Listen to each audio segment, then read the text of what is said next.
Amazing is back. Stays on his feet for the touchdown. Back and forth we go in Landover. What a ball game. Opening weekend rolls on with the return of an old rivalry. Tennessee, Georgia Tech is back. Football is back.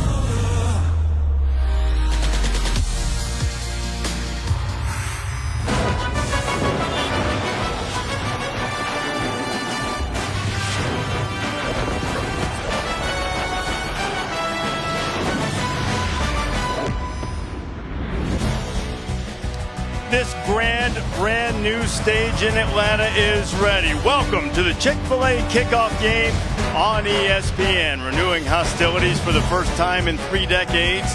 Former SEC rivals Tennessee and Georgia Tech, now an SEC-ACC battle tonight. And Big Orange has rolled a couple hours south down here and taken over many of the seats inside this new football palace in the heart of Atlanta. Glad to have you with us, Reese Davis and Kirk Herbstreit here. 5 straight days of college football. What better way to finish off the Labor Day weekend than this kind of matchup? And the bar's been set pretty high the first few days. Man, really, even Thursday night, that first half with Ohio State and Indiana, it seems like that was a month ago, by the way, all the way through to last night. I mean, who would have ever imagined UCLA fighting all the way back down 44-10? The West Virginia Tech game was great. We just need a little dessert tonight with Tennessee and Georgia Tech. So let's serve you up a little orange right now. Butch Jones in Tennessee coming off a 9-4 season that was a little bit of a disappointment relative to the expectations and trying to recapture some momentum. Well, I think the one thing about Tennessee is there's always pressure on whoever the head coach is. It's Butch Jones. He's got to find a new quarterback. Josh Dobbs is no longer there, the guy that he can rely on. So who's he going to go with? He's going to go with Quentin Dormandy initially, the junior. He's the backup last year to Dobbs. A little bit more familiar with the offense, a little bit more command in spring and in camp. That's why he will get the nod over the redshirt freshman Jared Garantano. One thing to remember about this young quarterback or inexperienced quarterback are the playmakers around him. Tennessee, even though they're young and maybe some inexperienced, they have electrifying ability. John Kelly takes over at tailback, and Juwan Jennings, who made so many big catches last year, will be the leader now on the outside at wide receiver. It's exciting to see kind of this new era of offense, and let's see how Dormandy does in his first career start. And an old era of offense for Georgia Tech. It's something that Paul Johnson has grown tired of hearing the questions about because they move the ball with the triple option.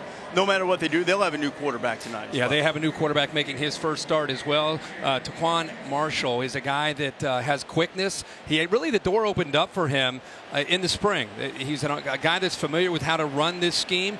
When the door opened up, he took advantage of it. Now, he's a guy, when he gets out on the edge, he can make things happen like a lot of these Georgia Tech quarterbacks. And we'll see how he does or if they make a change themselves.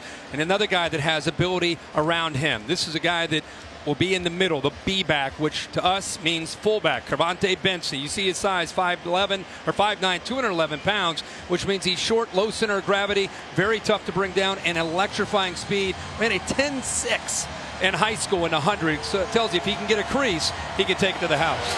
10.6, 100 meters, squatting 600 pounds. Is that any good for hitting the hole quickly that's real or the good. rambling wreck? Not far away from campus. The Jackets are lined up and ready to run out through that old leather helmet. And it is also football time for Tennessee. About ready to kick it off.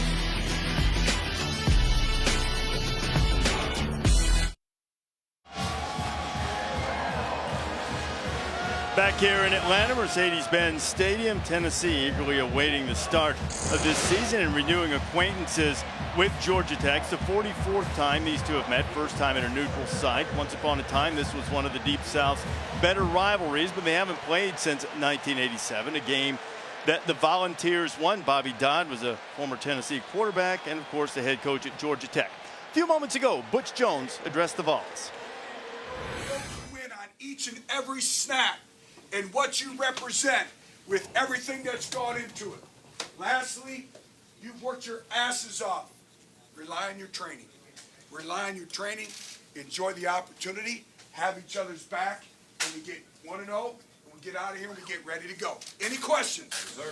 Any questions? No, sir. You got my back? I got your back. You got my back? I got your back. You got my back? I got your back. Everybody's got their back. Get up and let's feel it. It's going to be the key to the win. I got your back. You got my back? You need to yell it out. I got Maria's back. I've got Maria's back too. Maria Taylor, do you have our backs? I got you, Reese. And Coach, we heard you telling your team, do they have your back? How do you have Quinton Dormady's back in his first start here as a volunteer? Well, he's going to have to get off to a quick start, and that's everyone around him, and really get into a rhythm and the flow of the game early. All right, thanks, Coach. Thank you. All right, Maria. But you know what? If Tennessee's successful tonight, they always recite General Neyland's maxims to win the game. Maybe they'll add, I've got your back to it. Georgia Tech won the toss. They deferred to the second half, so the Volunteers will receive. Deep, Evan Berry and Micah Abernathy. Evan Berry in his career has 4 kickoff returns for touchdowns. Sean Davis will be the one to put total leather to get us underway on Labor Day night in Atlanta.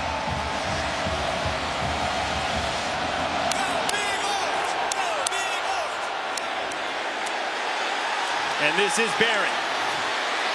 Berry's got an alley. Stays on his feet and gets out close to the 40-yard line, and the Volunteers will have excellent field position for Quinton Dormady. 6'4", 216 pounds. Quarterback that was a 4-star out of high school. Heavily recruited, decided to head to Knoxville. Has been a backup to Josh Dobbs. Different skill set. You're used to watching Tennessee with Josh Dobbs. You think of a dual threat, a guy that can scramble, make plays.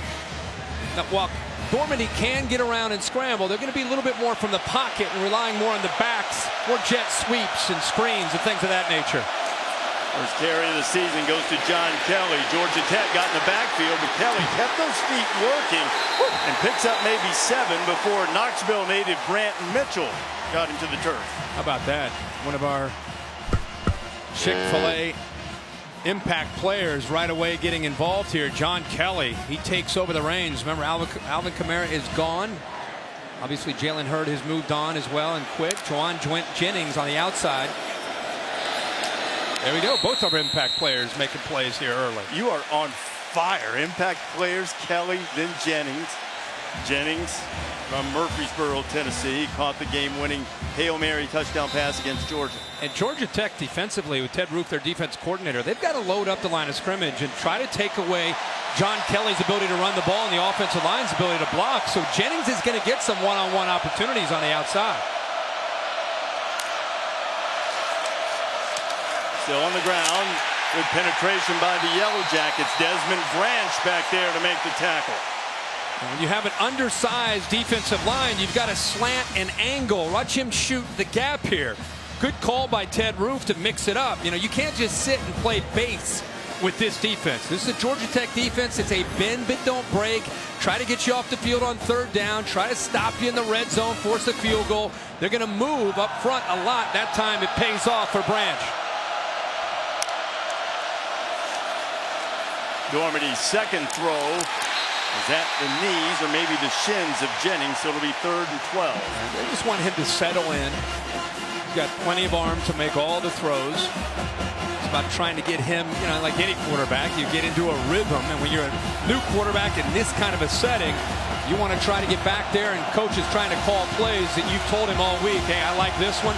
I like this one. That one, it was open. He just misfired. It's an area that Georgia Tech struggled mightily a year ago. 126th in the nation out of 128 teams at getting teams off the field on 3rd down. Nearly half the time teams were successful. Dormady needs 12, has time, fires, and is deflected and knocked away. And again, it is the Knoxville native Brant Mitchell making a play. Grew up a Tennessee fan, and he's made a couple of plays against the Big Orange so far. Yeah, I was going to say, there's Ted Roof, the defensive coordinator. He's got to be happy with that stop. But you're right, Mitchell is fired up to play this game. He actually, without him sinking in coverage, that's a conversion on 3rd down. The ball is well thrown to Tyler Bird, but let's give a nod to Brant Mitchell. Went to Webb School in Knoxville there, makes a big play. Trevor Daniel averaged better than 45 yards a punt. Brad Stewart back to return it. Time short.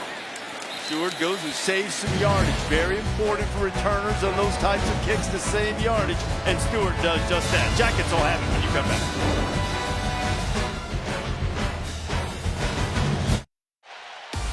If only they could really build stadiums this quickly. Broke ground on Mercedes-Benz Stadium late 2014, 39 months, and it's a state-of-the-art venue. Now, not quite ready to open and close the roof in 12 minutes like they will be when it's all done. So the roof has been closed for the Falcons preseason games for Alabama, Florida State on Saturday night. And also tonight, Tennessee and Georgia Tech. Volunteers punted on their first possession, and the toss on Georgia Tech's first offensive play goes to Quay Searcy as Daquan Marshall making the start at quarterback for the Ramblin' Wreck. 5'10", 180 pounds, incredibly quick. Now remember, even though he hasn't made a start, this is his third year in the system, so he's very familiar with how this offense, how the offense operates. And actually, go back to 2015, he was an A-back. I mean, so he really, an A-back for these guys are the flex backs that you'll see kind of to the outside where a tight end normally would be, a little bit off the line of scrimmage. So he's seen this offense from a different perspective. Quarterback draw, Marshall squirting his way out to across the 25-yard line. Third down and short coming, and that's where Tech makes a lot of its money as we take a look at tonight's impact players brought to you by Chick-fil-A. We mentioned Kervonte Benson, who'll be the fullback. Quay Searcy, they've got to try to get out on the edge. On the outside for Tennessee, defensive end Jonathan Kongbo is a great player, moved him from tackle out to end. And also, we'll see Rashawn Galton, usually a nickelback, but they're going to play him at corner tonight just because into the boundary because of the type of offense that Georgia Tech runs. It's very physical. Third down and 3 for the Jackets. About 42% a year ago, and they'll toss it wide again, and looking for the edge is Nathan Cottrell, and Tennessee will swallow up another Knoxville native, Daniel Batuli, there to stop him, and the Jackets will go 3 and out. How about that closing speed by Batuli? Boy, he came flying at the end of this play at the outside linebacker spot. Remember, Tennessee has repped this offense over and over and over from spring ball all the way through, and that is outstanding range. A 6'3", 240-pound Daniel Batuli.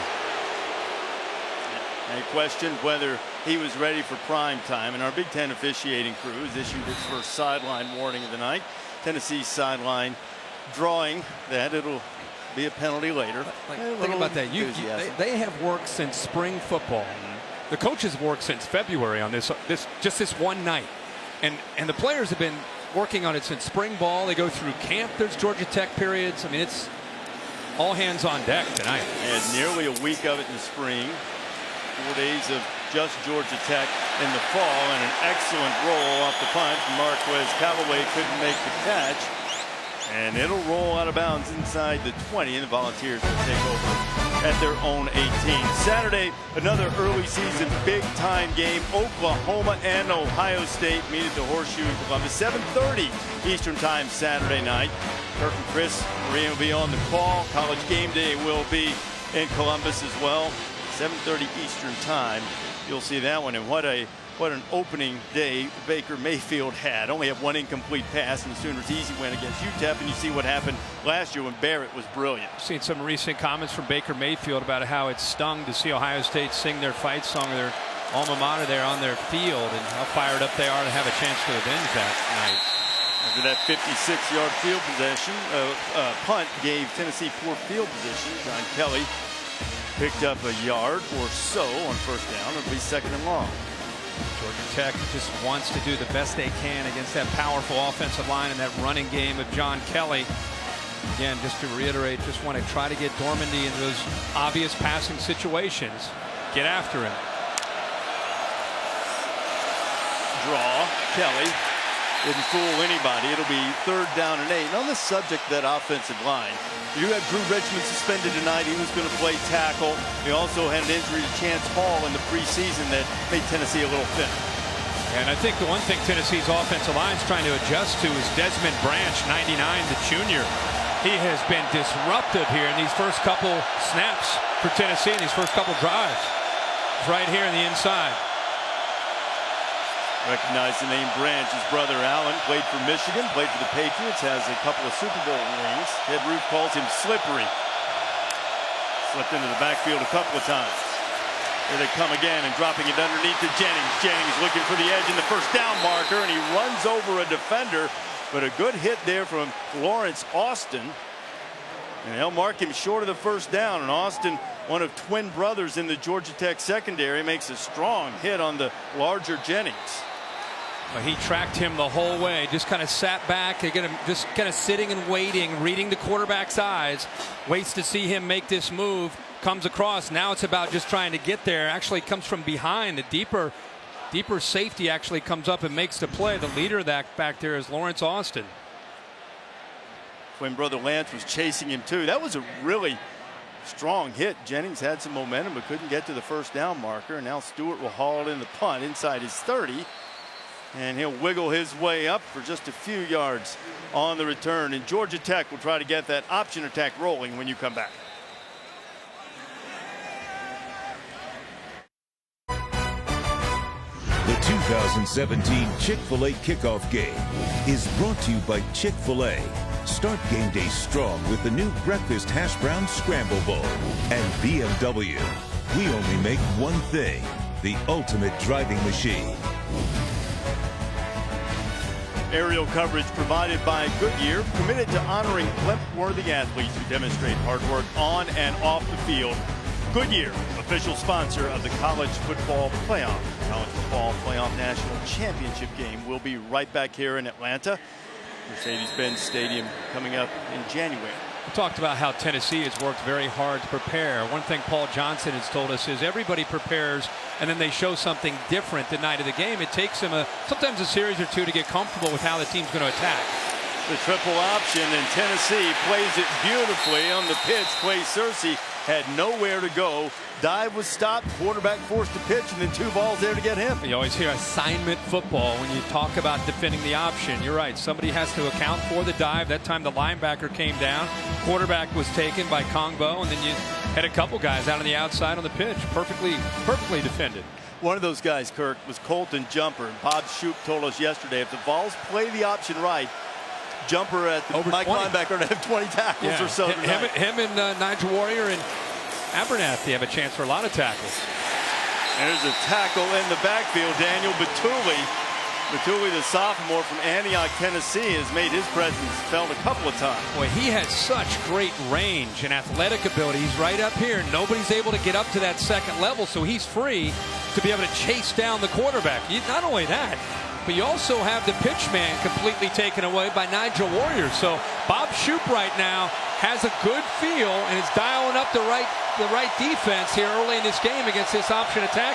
And again, they get Georgia Tech into a nice third down situation. Marshall gonna scramble out of there, and he doesn't get close. Slammed to the turf by Cortez McDowell. McDowell cleaned it up, but how about Darrell Taylor's effort to not give up? He read pass and then came back after he saw a quarterback draw, forced Marshall to cut to the outside. But this Vols defense, man, they are showing some team speed right now against this option. You wonder about defending the option and the speed of it. So far, so good. Tennessee. Georgia Tech will punt it away. Fair catch signal for and made by Marquez Callaway. Just a Callaway, I should say, a step or so inside his own 20.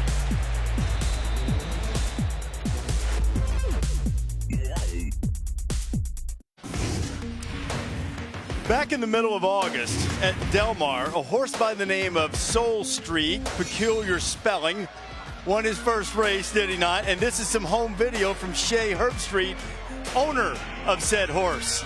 Oh, that was funny, man. That was our first race. We won. We won. And so tonight, he's about to go in a huge race. The Bear is actually involved in this. Joseph Scott Galloway, a lot of other buddies. We own the horse, and Bob Baffert trained him. Mike Smith's running, or going to ride him. And he runs in 10 minutes out at Del Mar, a really, really big race. So when Herbie, for about a minute and 25 seconds, goes silent, which will be a television first, by the way. I've got your back. I'm counting on you. You and Maria will have it for about a minute and a half. Maybe we'll take a look back at the race if we can. I would like to let you know that if that horse wins the Derby and you get rich, I'll never forgive Bob Baffert who this relationship started when he was a guest picker on College Game Day. Yeah. I will then tell Bob that I've always been a real Nick Zito guy anyway. Oh, man. Best of luck tonight, Herbie. Hope Soul Street comes through. Dormady got ripped as he threw it, and they're going to say the ball hit the ground. It'll be 3rd and 10. More pressure coming, this time coming from the secondary, and A.J. Gray getting back to Dormady. I'll tell you what, there's a great look at it. 5 gets through clean. A little confusion up front. They didn't kick to the outside. Late delayed blitz, I think, maybe caused a little confusion for Brett Kendrick, who's playing at left tackle spot. One thing, Georgia Tech, a team that struggled to get pressure on the quarterback, not just last year, the last 3 years. Man, they've done a nice job these first couple series of getting after Dormady. More pressure coming. Dormady gets rid of it and almost intercepted, just out of the outstretched hands of A.J. Gray. Getting back there was Antonio Simmons to put the heat on Dormady. How about this? So you can get this kind of pressure for Ted Roof, the defensive coordinator, from out here with Simmons when you have that ability to rush 3. They're only rushing 3. They've got 8 guys in coverage. And then look at that. He's throwing into a lot of traffic there, but Simmons being able to get off the edge, who they say is their best pure pass rusher. Boy, he just went right by Marcus Tatum that time. Tennessee will have to punt it away. Brad Stewart back to return. Punt from Trevor Daniel. Daniel driving Stewart. Hey, just airmailed him. Hit it right over his head. Stewart will haul it in at the 10 on the bounce and step out of bounds.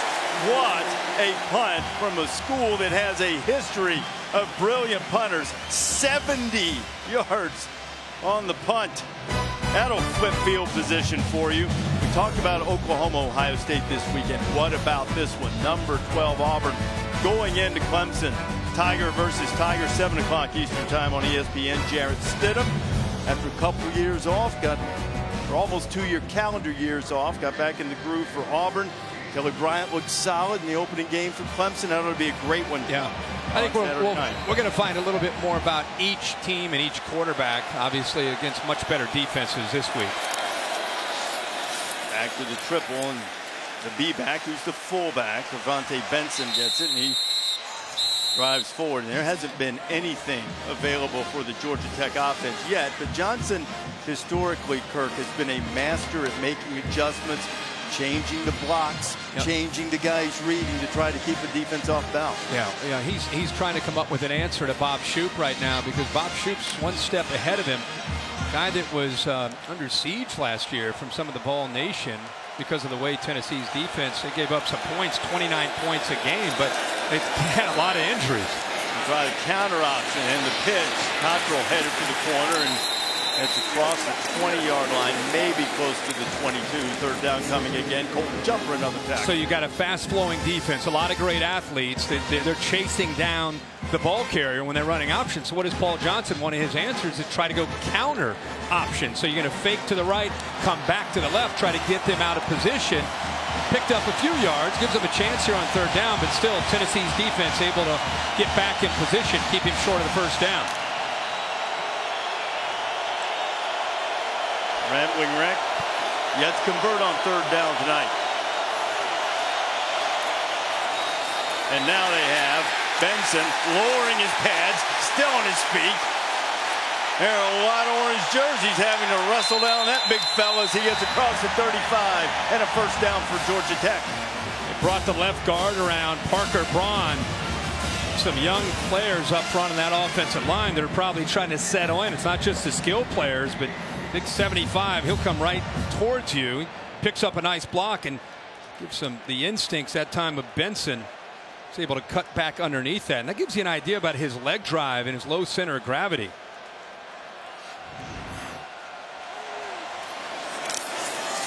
On 1st down, Marshall will follow the dive man. Good pickup on 1st down. He gets across the 40, up close to the 44-yard line. It's one thing to have a good start against Georgia Tech. You can't celebrate. You can't get too excited. You can't pat yourself on the back, because this is never ending. The focus and the discipline, they lull you to sleep with run. There's 10 runs and they haven't thrown yet. You're a safety. Your eyes start to peek into that backfield.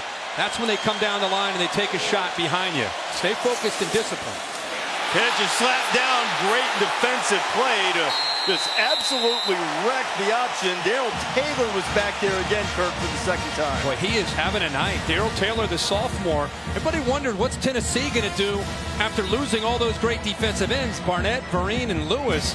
They've got a great group, and we're seeing it tonight. Darrell Taylor just too quick. I think he surprised Marshall with how quick he got in there. He wasn't ready to make the pitch. When you run this offense as a quarterback, that's the first thing you got to be ready to do. In case they collapse down in a hurry, you got to get the ball out. 9-yard loss leaves the Jackets with 3rd and 12. Marshall, first throw of the night is complete. June has it. He's racing free. And Ricky June will be knocked out of bounds at around the 20 and a big play on 3rd down. Not something you see a lot of from Georgia Tech on 3rd and long like this, an obvious passing situation.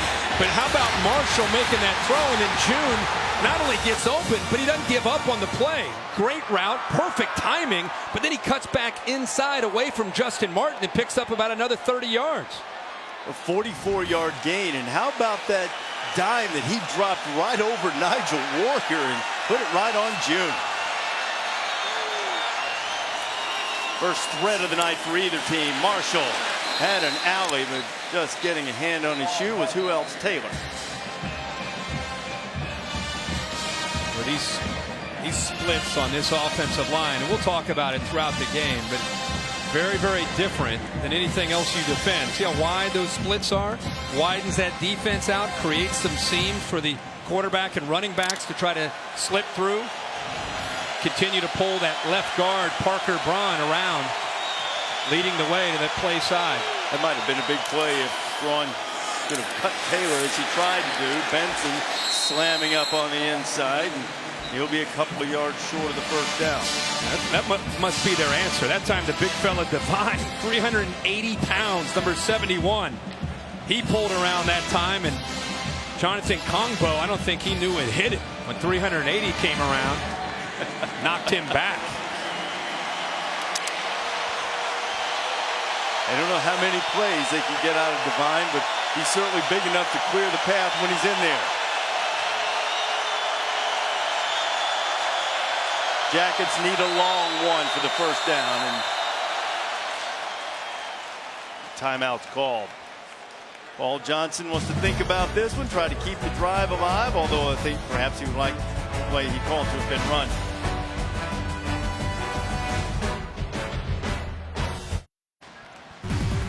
If you're a college football fan and you don't have the ESPN app, I have no idea what you're thinking. Fans' best friend, you can see every show, you can see highlights across the board, not just college football, but this time of year, you want to see a game, it's almost certainly there. Just download the app, access the live scores and news from anywhere. Download the ESPN app now.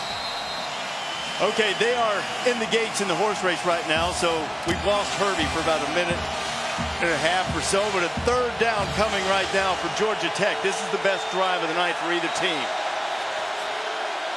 Cottrell in motion. Marshall follows, knifes his way down to the 10, and it'll be a first down for Georgia Tech. It'll be 1st and goal for the Yellow Jackets. Well, Marshall ran right out of his shoe on that play. Junior from Hamilton, Georgia, which is about an hour and 15 minutes down the interstate from here in Atlanta. Making his first start of the season. Played in a couple of games last year, played A-back as a freshman, which is Kirk told you earlier. It's the halfback position. The one that's coming in motion there is Quay Searcy, but they give it to Benson, and he almost takes it into the end zone. He's knocked down just short. And Georgia Tech is knocking on the door at the 1.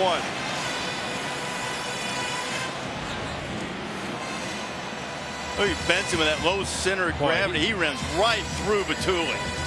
Really, this drive, they've done a good job of mixing up enough to be able to open up the middle. Aggressive pylon cam giving you a really good angle there, but a little bit more diversity as we talk about Paul Johnson feeling things out. 11th play of the drive. Marshall sneaking it. Let's see when they unpile.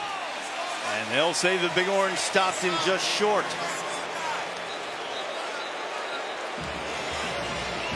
If I'm Marshall, or I'm Benson, I'm asking Paul Johnson, can I follow Shamir Devine at 380 pounds behind that right guard?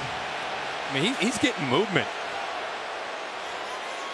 On this drive, the Yellow Jackets are 3 for 3 on third down, but with the nose of the football almost touching the goal line, barring some type of negative play, you got to think they're taking 2 shots at this if they need it. They won't.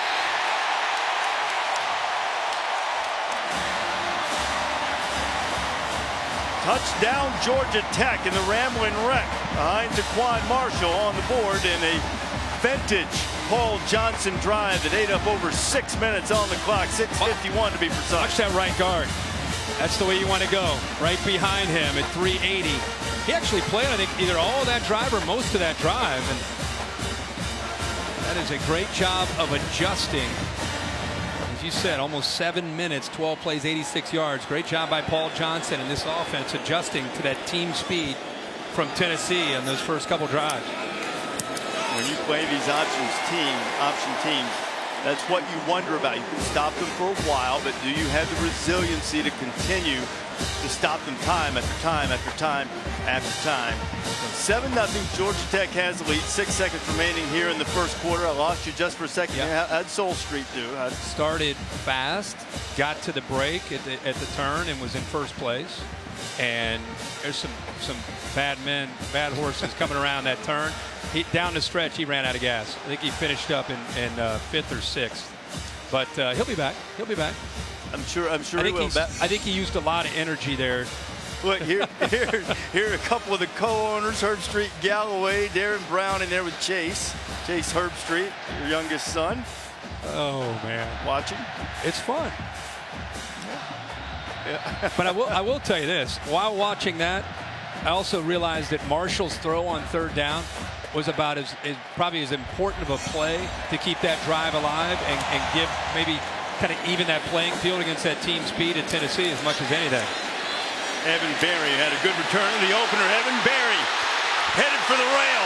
Now back to the middle and knocked down at the 45-yard line. I so desperately wanted to be able to give it down the stretch. He comes, but he couldn't quite get loose. But a great answer from Tennessee to end the first quarter. Well, that's the second time he's come close to getting out. It's a good job of blocking actually up front. He hits that perfect timing. Kicker actually tries to get involved, but great effort by Tennessee blocking downfield. And Vols are going to start in plus territory, try to even the score.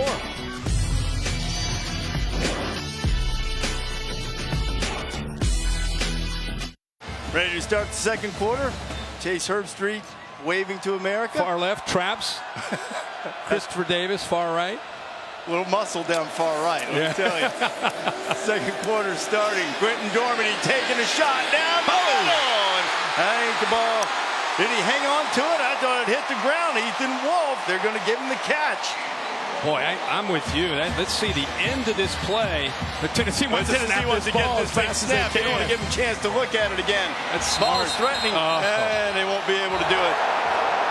The ruling on the field was a completed that ball pass. looked like it hit the turf. That ruling is under further review. What an effort there by Wolf. It's incomplete. Yep. Good call, Reese. Heck of an effort, though. Dave Kataya is in the booth with us right now. Now, Dave, he did not in this case, but by rule, had Wolf caught the ball, controlled it, and it touched the ground, that would have still been okay, right? If it touches the ground with no independent ball movement, it's okay. But clearly this one he never had. Right. But if he had it cradled and just the bottom of that ball touches with no movement, it's a catch. Pretty clear here, though. No question. The ball came loose and bounced, and he controlled it. But they'll fix this up. Our Big Ten crew, Tom Kissinger's our replay official tonight. Shouldn't this be a 5-second look and we're out? Yeah. I don't know.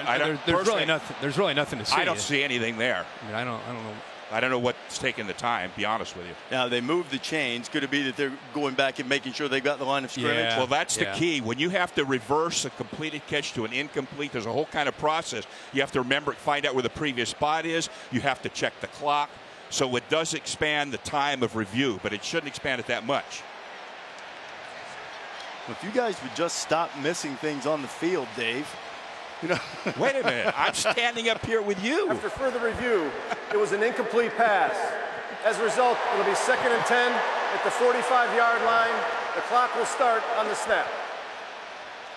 And I was just kidding, of course. Officials doing a great job. John O'Neill from the Big Ten making the call. It'll be 2nd and 10. Still love the effort by Ethan Wolf, the No question. senior, laying out, almost coming up with the catch. And then I also love Dormady, presence of mind to hurry up to get to that line of scrimmage, to try to get that snap before the officials could take another peek. And Dormady put one right on the usually reliable Juwan Jennings. He just dropped it, 3rd and 10. Yeah, he just took his eyes off the ball.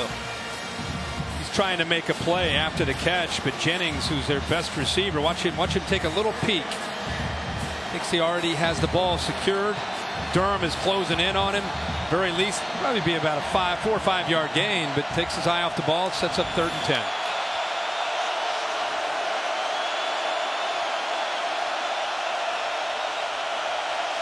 Josh Palmer, the freshman, is checked in for Tennessee. Boy, they high on him, making his debut tonight at wide receiver. They'll throw underneath, and a big hit. Kelly makes the catch. But man, oh man, Georgia Tech is bringing the lumber. That was Victor Alexander that hit him first. The other thing they continue to do on 3rd down is they're rushing 3, and then they're dropping 8. He's able to sit back, read the quarterback's eyes. He knows exactly where that 1st down marker is. Comes up, boom, is able to make that big hit, and he's 3 yards short of the 1st down. This is working out perfectly for Ted Roof. It's a team that, again, struggled on 3rd downs a year ago. And so far, Tennessee 0 for 4 tonight. And one thing, Kirk, we should mention is that Australian-style kick. And Tennessee covers it beautifully if they don't mess it up down at the end. And they were able to keep it from crossing the plane. Larry Scott, the offensive coordinator, new offensive coordinator for Tennessee, calling the plays for the first time tonight. It's the 3rd straight 3 and out for Tennessee. The progressive pylon camp, and right on the goal line. Oh, you got to keep that thing out of there. Did a good job on it. Evan Berry, another good special teams play. Early moments of the 2nd quarter here in Atlanta. Georgia Tech on top of Tennessee 7-0. Reese Davis, Kirk Herbstreit, Maria Taylor, and our entire crew. Glad to have you along. Hope you had a great Labor Day weekend, and this is a terrific way to cap off 5 straight days of college football. Seemed like Georgia Tech held the ball for 5 days the last time they had it to drive for the touchdown. Now they had a 12-play, just under 70-minute drive, and this really set the tone and kept their drive alive. 3rd and long. And Georgia Tech is able to convert to Ricky June. They got the B back. Trevante Benson established in the middle, and then eventually Marshall took it in behind the big right guard, Shamir Devine. So an outstanding drive, very balanced, mixed up the looks. And as a result, the adjustments that Kirk talked about, you saw the difference in the first 2 drives and the other one. And here's another big play in the running game from Quay Searcy. And Searcy, who last year averaged 18 yards per catch, did some damage on the ground on the toss. Watch 28, J.J. Green. Watch how quick he gets out there. The pitch is out there. Tennessee is as fast as they are. That play hit so quickly to the perimeter that they can't adjust and get out there. So again, you're worried about the fullback, the quarterback, and now they come around. It's kind of their version of like a jet sweep, and it's around the corner before you can stop it. Back to the fullback. Benson powers up close to the 25, and that's why you'll see historically the A-backs sometimes have gaudy rushing numbers, guys averaging 10 or 11 yards per carry. They get their opportunities, and Paul Johnson, like a mad scientist over there, just waiting for the right time to push the button. You know, he gets some feedback occasionally from some of the offensive staff, but he's been doing it for so long. He knows every defensive look that tries to stop this offense and how to answer it. And this time Tennessee had the answer, and again it's Taylor. He's had a fine night dealing with the offense, and it'll bring up 3rd down. Yes, he has really stepped up and able to just kind of the instincts and awareness. See how he shot through the gap, eyes were up, gets his eyes on that quarterback, and sets up another big 3rd down. Now can Tennessee put some pressure of their own on Taquan Marshall? We've seen Georgia Tech do it to Dormady. This is not the comfort zone for Georgia Tech traditionally in these kind of situations. This is where you want to try to get them. Daquan Marshall, Stewart has it. He's got a first down out to the 40-yard line. And another big-time third down throw from the young Georgia Tech quarterback. And I don't understand the cushion here by Justin Martin. Third down and about 7. And look at him back. He's already at about 7 yards. Then he's backing out. Makes it so easy for Marshall to throw the football out there to Brad Stewart. Then he misses the tackle for more yards. A poor play in that case by Justin Martin. Got to tighten up the coverage there, not give away the easy throw. Marshall. Pick up of 2, maybe 3. Batuli among those on the stop. Don't forget that Marshall's making his first start tonight. And some of those reads are happening so fast on the triple option where he puts the ball into the belly of that fullback, and he and the fullback have no idea on the triple option who's going to actually take the ball until they're both reading their read key, whether it's a defensive end or defensive tackle. Marshall throwing on second down and throws low. He had Ricky June out there, but was off the target, and that'll bring up 3rd and 7. They found a weak link right now, and that's going after Justin Martin. And they're actually checking Justin Martin out of the game. He short arms the ball. Otherwise, it's another gain. Martin, I don't know if he's hurting, but he is soft coverage and bailing, and they get him out of the game. And they bring Emmanuel Mosley in, the senior who had a shoulder injury in spring. Slow in camp, but said last week or so he's about at 100%, so they feel comfortable in putting him out there. Another third down. Counter look. Marshall puts it on the deck, and it looks like Tennessee's got it. And Cortez McDowell was the one who jumped on it for the Big Orange. Knocking it free was Batuli. You know, Bob Shoop wondered whether Batuli was ready for prime time. I'd say yes. He's got such a wingspan. 35, reaches back in right there, knocks the ball loose, and there's the presence of mind by Cortez McDowell, the senior. They call him a smart player. Look at that. Look how long his arms are. Gets his hand right on the football to dislodge it. And there's 20. McDowell jumps on top of it, and the Vols will start again in Georgia Tech territory. The 2017 Chick-fil-A kickoff game is brought to you by Jiffy Lube, proudly pouring Pennzoil Synthetics, and Infinity. Empower the drive. A young Peyton Manning. Oh, so many great players have come from both of these schools. Peyton Manning, most recent announced class from the College Football Hall of Fame. We saw Calvin Johnson was on the ballot for the class that will be announced next year during championship weekend. Tennessee after the turnover, and into the game is Ty Chandler, the freshman running back, and he gets it.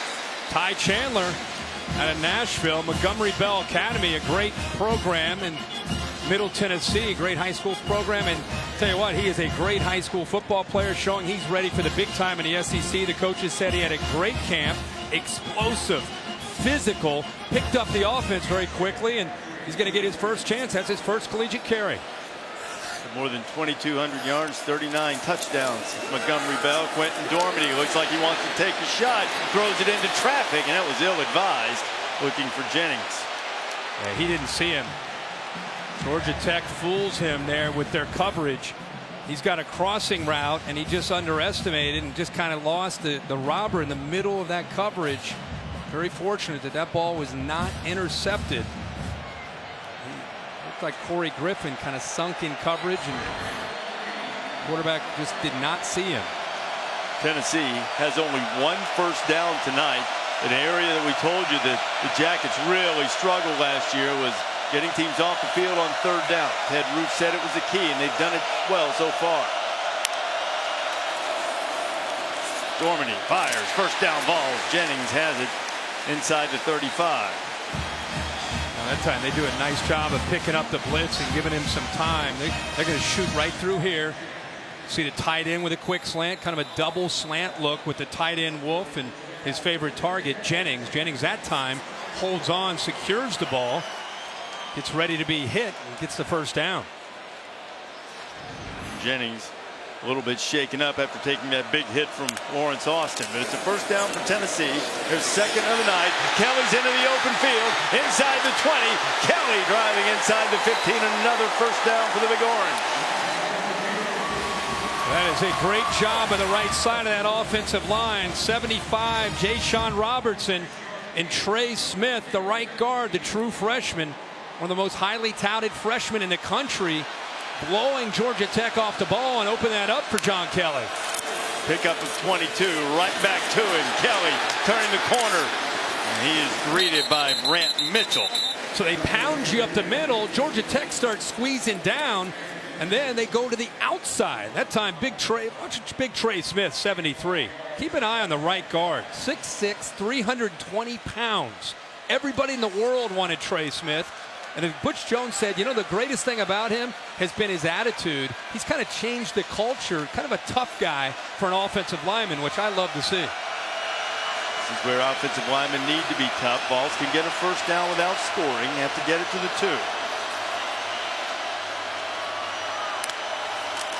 Pressure coming, high snap. Dormady throwing it up and too high. He's out there looking for Brandon Johnson. It'll be 3rd and 5. He did a heck of a job just to be able to get the snap and then also not give up on the pass. Give you an idea about his athletic ability. That's a one-handed snatch, and then instead of just aborting it, he still stays in rhythm and timing and tries to put the ball up to Johnson. A little bit more air, and that would have been a heck of a play by the quarterback.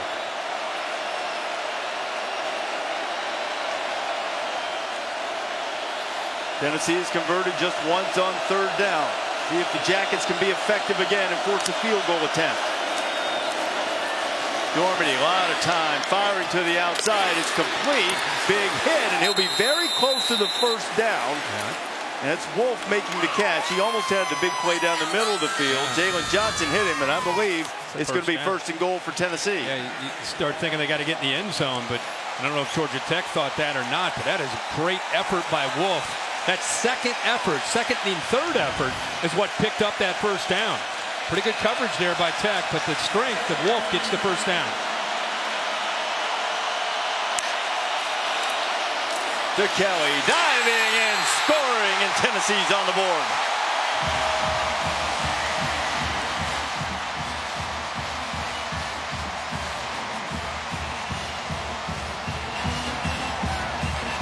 They finally take advantage of positive field position. Started this drive in Georgia Tech territory. Kelly was able to get out on a big run. Wolf with the effort there on 3rd down to get him down close. And the athletic ability of Kelly up in the air for the first down. Progressive pylon cam showing you Kelly getting some air. Kelly, who didn't really grow up wanting to be a great running back, he wanted to be a great skateboarder, wanted to be a pro skateboarder. A little Tony Hawk. Maybe something going into the end zone. As Aaron Medley will try to tie it up. And he does. Just over 8 minutes left here in the first half, and Tennessee is on the board. We're tied at 7. Time for tonight's legendary moment, brought to you by Destiny 2. October 1st of last year, Georgia and Tennessee. Jacob Eason finding Riley Ridley. By the way, our bestie Jacob, he's hurt, won't be able to play against Notre Dame this week.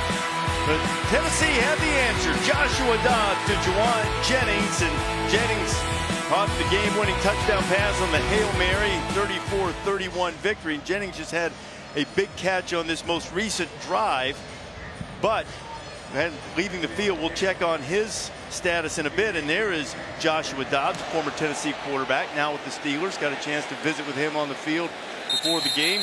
One of the nicest young men you'll ever see, and counted for 9,000 yards in his career. But in fact, between Dobbs and Justin Thomas, who just left Georgia Tech, 16,000 yards and 149 touchdowns. Pretty good between them. There's old Smokey, the Blue Tick Hound. How you doing down there tonight, Maria?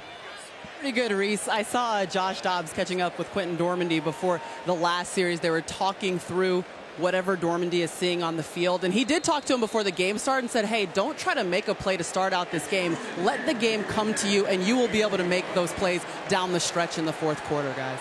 Maria, how cool is that to have not just your quarterback coach, your offensive coordinator, your head coach, but the guy that you've been backing up the last couple years also here in your first start to try to help you out. Good stuff.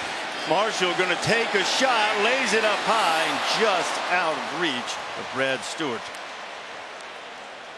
Tennessee getting some pressure and pretty good effort there to put that ball up in the air, but if nothing else, it does stretch the defense. It lets the defense and reminds the defense that if you're going to load up, we're going to take some shots. And Brad Stewart, you know, up against a safety, that's a matchup, or even a linebacker there. McDowell, yeah, that's a matchup obviously they're going to take. So I like the play call there. You know, puts them behind here at 2nd and 10. I like the call by Paul Johnson.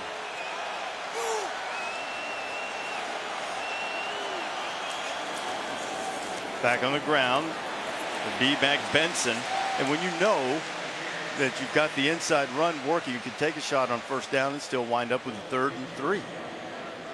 Yeah, they're starting to run the football, and I think they're starting to get to that 2nd level, get to those linebackers, especially in the middle. With Colton Jumper, Elliott Berry right now in the game as well.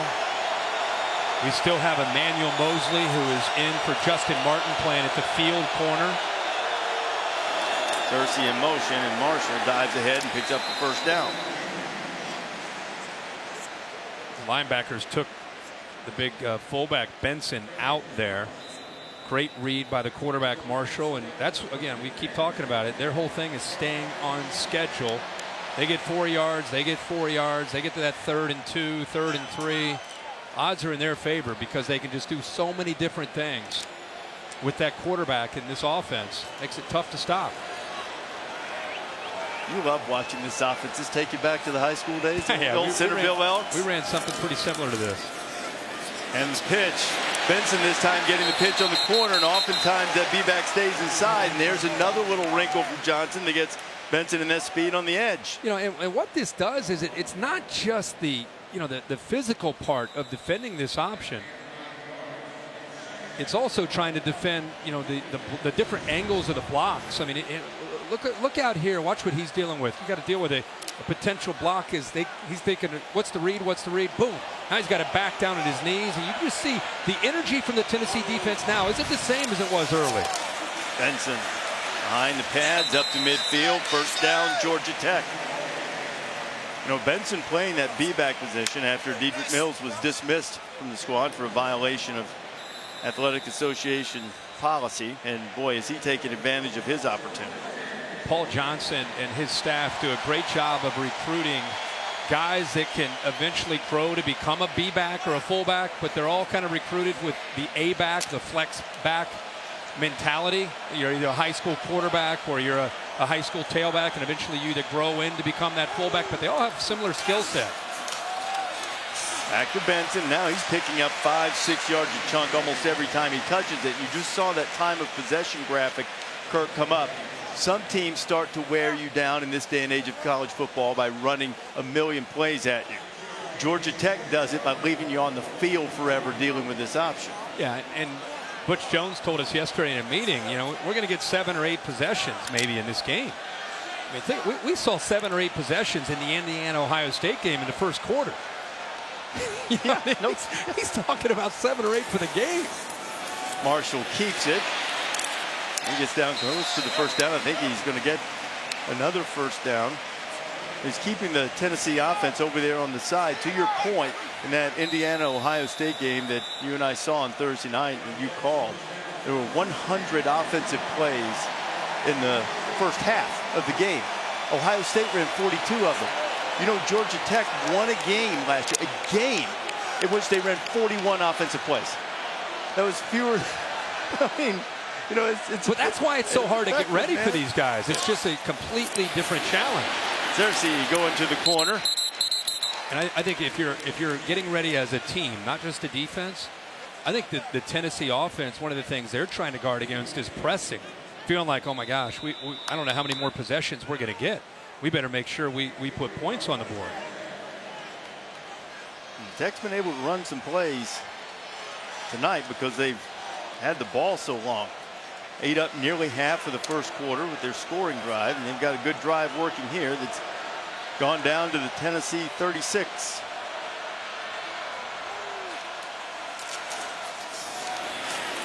And Marshall, that play's working. Why is that working so effectively now when Tennessee was able to stop that follow play early? Well, again, I think the wear and tear is taking a toll. These guys have been flying here, so it's a great cutback by the quarterback.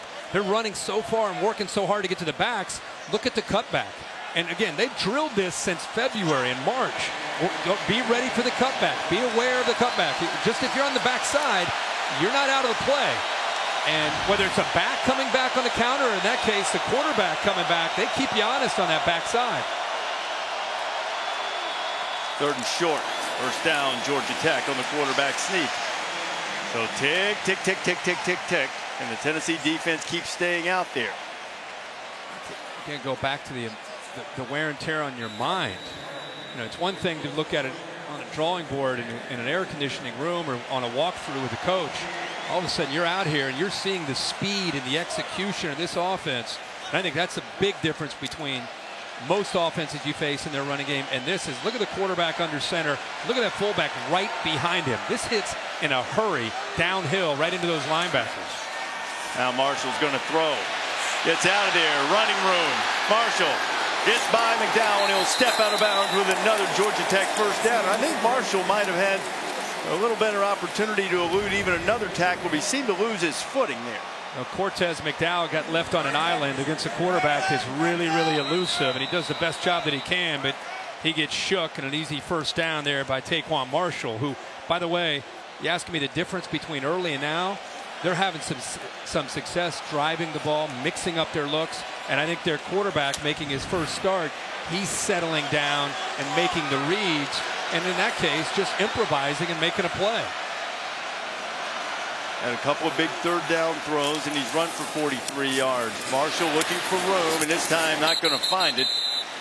Holden Jumper jumps on it and gets Marshall for a short gain. And with Darren Kirkland down and out for the year, Colton Jumper, who had been practicing prior to that injury as an outside linebacker, they've had to move him back to the middle. And again, it's a position he's familiar with. He started at the middle linebacker spot last year against Florida and Georgia, so he's got a lot of versatility, but move him to the middle, hoping that he can swarm tonight and make a lot of tackles. That time he does a nice job. Well, you have to find Marshall too. He's 5'10" and then gets down low to take that snap. Benson almost lost his footing, maintained it. That 600-pound squat helped him stay upright there, and he drives inside the 10. It'll be 3rd down and short coming for the Jackets. I don't know if the snap came up slow or what, but all I know is Marshall better get out of the way. Watch this right guard. Watch the big fella coming around. Heads up. Look out. 380 pulling around. Does a nice job of getting a little push out.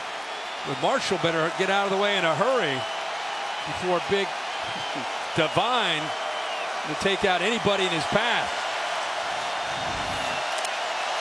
It's largely Tennessee crowd trying to exhort their defense to get a stop on 3rd down. Tech's been successful 70% of the time. And the play clock was getting deep, and just under 90 seconds to play here in the first half. Tennessee will try to stop the Georgia Tech threat.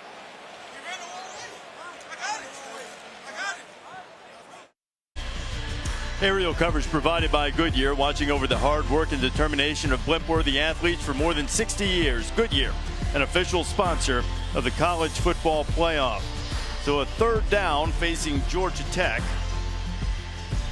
This will be the 14th play of the drive. Okay, we're going to watch this play. We thought this was going to be 3rd down and 3, but officials looked at this and the knee went down. Cavante Benson on the 15, so now the timeout by Paul Johnson kind of backfires on him there, because I don't know if the officials would have picked that up.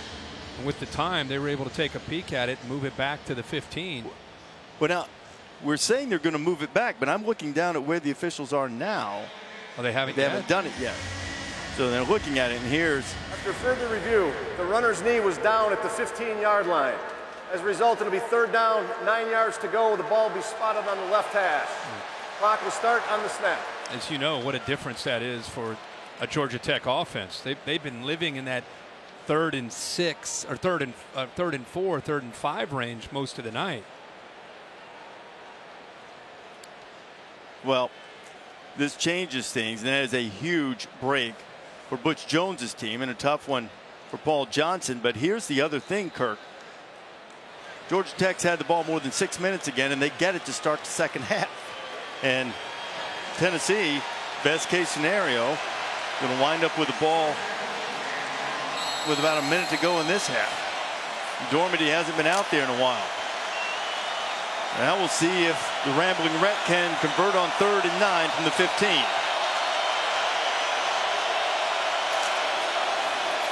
Marshall in the counter, got running room if he can get to the edge. He's inside the 10 and knocked out of bounds at about the 5. And I think Marshall got the first down. As good of a game tonight as we've seen from Bituli. Watch how he doesn't allow himself to get out here. He's got to run out here and not get outflanked. He's waiting and waiting and waiting. And against a guy that's quicker than you, give yourself a head start and get out there. Force him to cut back in, but you cannot let him get to the corner. How about another 3rd down play from Marshall as Benson slams down close to the goal line, knocked down at about the 2, I think is where they'll spot it. How about 8 of 11 in the game for the Georgia Tech offense? 8 of 11. I mean, that's wheelhouse material for Paul Johnson and Georgia Tech. That's exactly what they want to see from their offense, to be able to kind of keep that rhythm going. Well, coming up in a minute 15 of game time, the Mercedes-Benz halftime report. Adnan Vert, Joseph Scott Galloway, who made his way to the booth here, and Jesse Palmer. Jesse?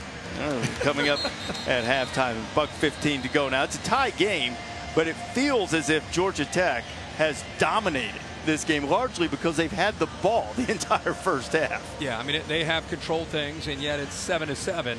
How this drive ends with 1:15 to go, is Tennessee able to force a field goal, or are they going to give up a touchdown? And you made a great point.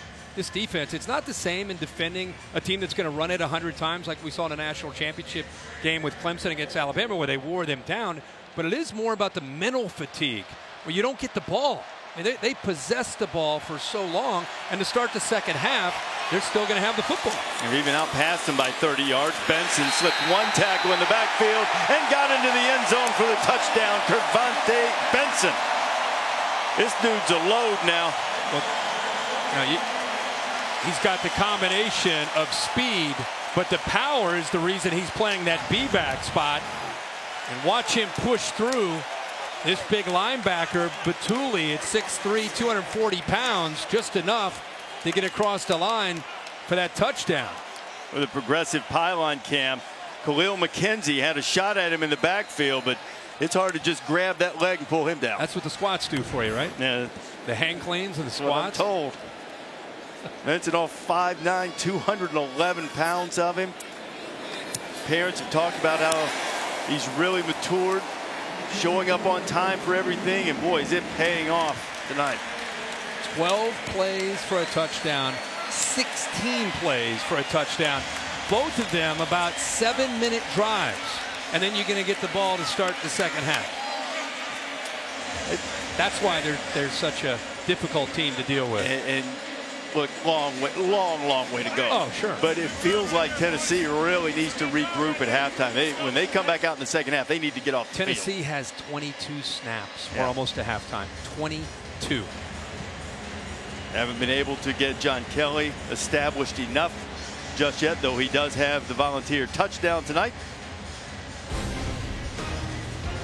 And we've got pro football a week from tonight, week 1, ESPN. Monday Night Football doubleheader, September 11th, Drew Brees and the Saints against the Vikings. That starts at 6:55 Eastern Time. Then at 10:15, Phillip Rivers and the Los Angeles Chargers against Von Miller and the Broncos. How long is it going to take you to get used to Los Angeles Chargers? I just can't. It's not quite there. It's going to be as bad as the Las Vegas Raiders. I may never get there. Yeah, that'll be tough. Well, Tennessee will have it. Just over a minute to play here in the first half at about the 27-yard line. Here's the game summary. Tennessee has had one good drive, but Georgia Tech has just dominated the ball. Not only have they dominated with the time of possession, you start thinking about Tennessee needing to throw the ball. Remember, Juwan Jennings went into the locker room. 5-yard penalty to be added to the end of the run. First down. And so he had the offsides on the kickoff, so Tennessee will get an extra 5, and they'll take it out to the 33. You know, here's an obvious passing situation. You're thinking, all right, we got a minute 5, we got a couple timeouts, try to at least get into field goal range. But you look around in that huddle, you got a quarterback that's never done this in a game where he's got to try to move the ball. He's more than capable, but he's never done it. His main target, Juwan Jennings, he went out early. Remember, Josh Malone graduated. Josh Smith is injured. He's not playing. So you got a lot of new faces out there in an obvious passing situation. Marquez Callaway and Brandon Johnson on the outside. Ethan Wolf at tight end.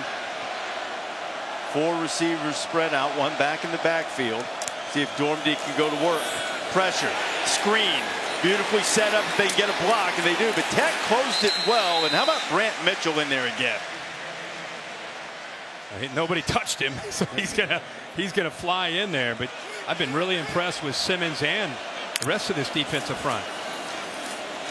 Dormady on the out, and he completed it, and he was about an inch away from having that thing picked off by Step Durham, I believe. Step Durham took a chance. He read it perfectly. He was just a step or 2 late. He baited him, but the ball was thrown with some velocity. It gets by him, and good focus there by Wolf to pick up the catch and then more yards after the catch. This could be a real momentum booster for Tennessee if they could get something on the board before halftime.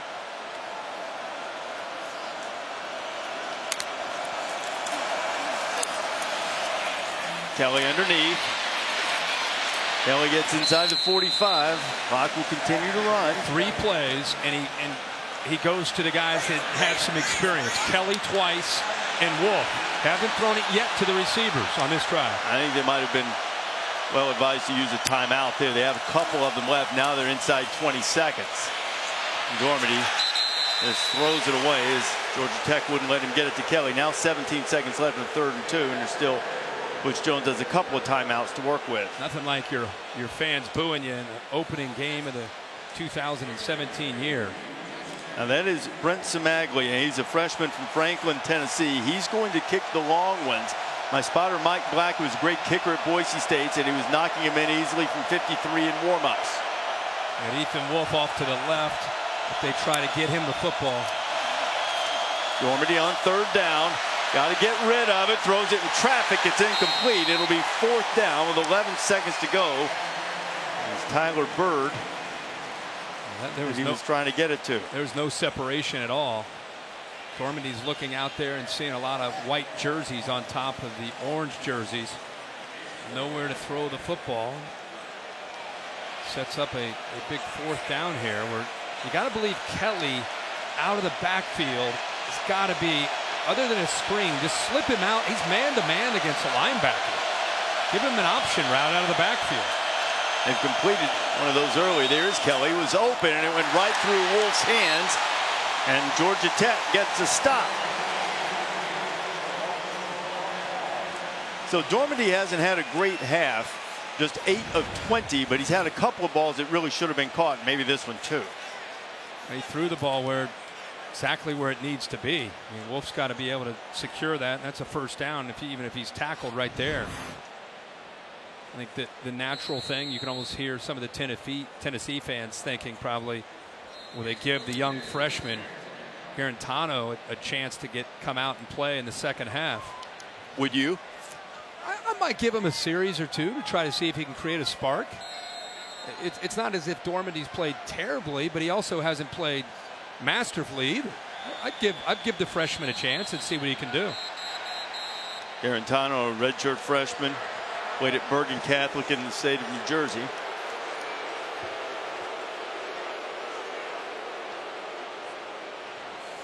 And one of the timeouts have been used now by Tennessee here, perhaps wondering if Georgia Tech will try the long ball. College football rankings brought to you by Goodyear. Look at the preseason AP poll. We'll have a little bit of shuffling as a result of games over the weekend. Florida State, I believe, Kirk, is going to fall farther, not because they lost to Alabama, because now there's the added question of no DeAndre Francois for the rest of the season. Yeah, that's a devastating injury for them. And let's just say that we're thinking about Deondre Francois.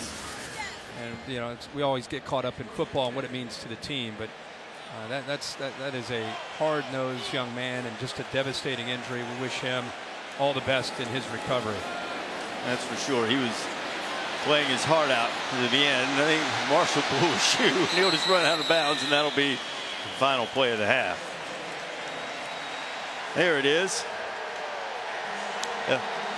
Georgia Tech will have a different brand of shoe next year, and they're looking forward to that, I'm told. Tech will have it first when we come back in the second half. Dominant first half for Georgia Tech. Ed Nemberg, Joey Galloway, Jesse Palmer, Mercedes-Benz halftime report coming up after these messages.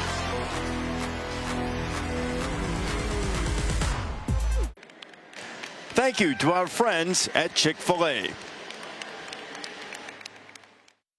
Are you ready for it? I got your back. You got my back. I got your back.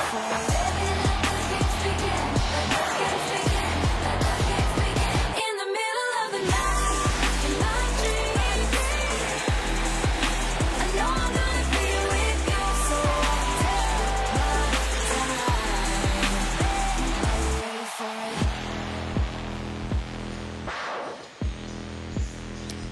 Welcome back to Atlanta, Mercedes-Benz Stadium, and the Chick-fil-A kickoff game on ESPN just about set to start the third quarter between Tennessee and Georgia Tech. The Yellow Jackets held the ball for the vast majority of the first half. They have a 14-7 lead, and they will get the ball to start the second half. And the Volunteers need to find a way to get the ball back swiftly. Reese Davis, Kirk Herbstreit, Maria Taylor down on the sidelines for us tonight. So what does Tennessee need to change in order to slow down this running game and get the Georgia Tech offense off the field? Well, Bob Shoop's got to do a good job of getting them to believe the way they were in the first half. That first half, those first 2 or 3 series, they had a plan, and Paul Johnson adjusted. I think they've got to go back to attacking the line of scrimmage. They got a little bit fatigued for obvious reasons. Georgia Tech possessed the ball there for those 2 long drives.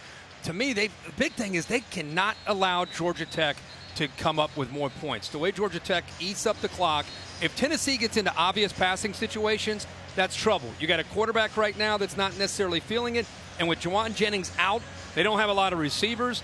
They cannot become one-dimensional and get down by a couple scores, or that becomes a big issue, I think, for this offense. Quentin Dormady making his first start for Tennessee at quarterback. You anticipate seeing a quarterback change in the second half when the Volunteers get the ball, if they get it anytime soon, based on the first half? Yeah, I mean, we're speculating. I think you could crush one quarterback by going to the other. He does now. If you look at Garantano, he does look like he's strapped up and ready to go. You have Dormady over there on the bike, so we'll keep an eye on it. It wouldn't surprise me at some point if they bring him in, if they continue to struggle to provide a spark. Yeah. But, you know, to be fair to Dormady, he's 8 of 20, but he had 5 drops, as counted by our statistician, Mark Amentos. The second half underway, and this is J.J. Green. And Tennessee with pretty good coverage stops him short of the 20-yard line as we check in with Maria.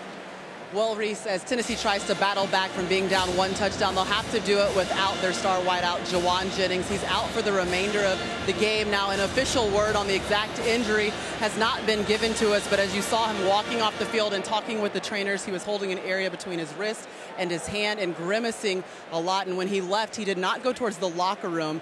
They took him through another tunnel, and here at Mercedes-Benz Stadium, they are equipped to do x-rays, MRIs, and everything in order to evaluate the injury.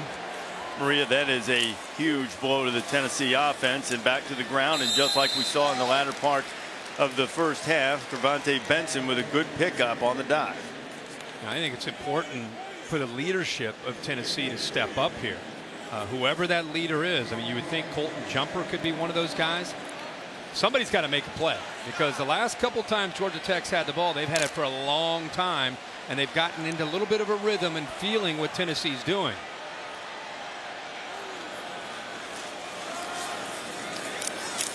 Benson out across the 30, and it's another first down for the Rambling Wreck. And this Georgia Tech offensive line is still young.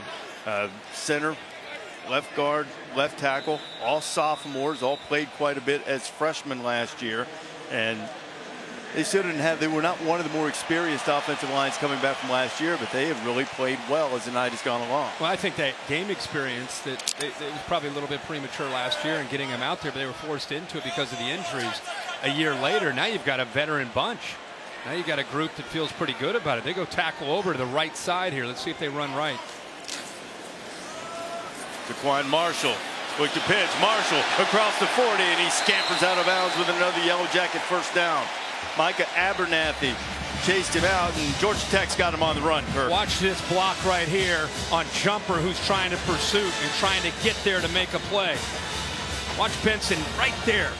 By making that block on the linebacker, he freed up his quarterback, Marshall, to pick up another 5 or 7 yards. Great effort, great block by Benson. I love to see that because Benson's going to get the ball a lot playing B-back, but to sell out like that and make a block for his quarterback tells you a lot.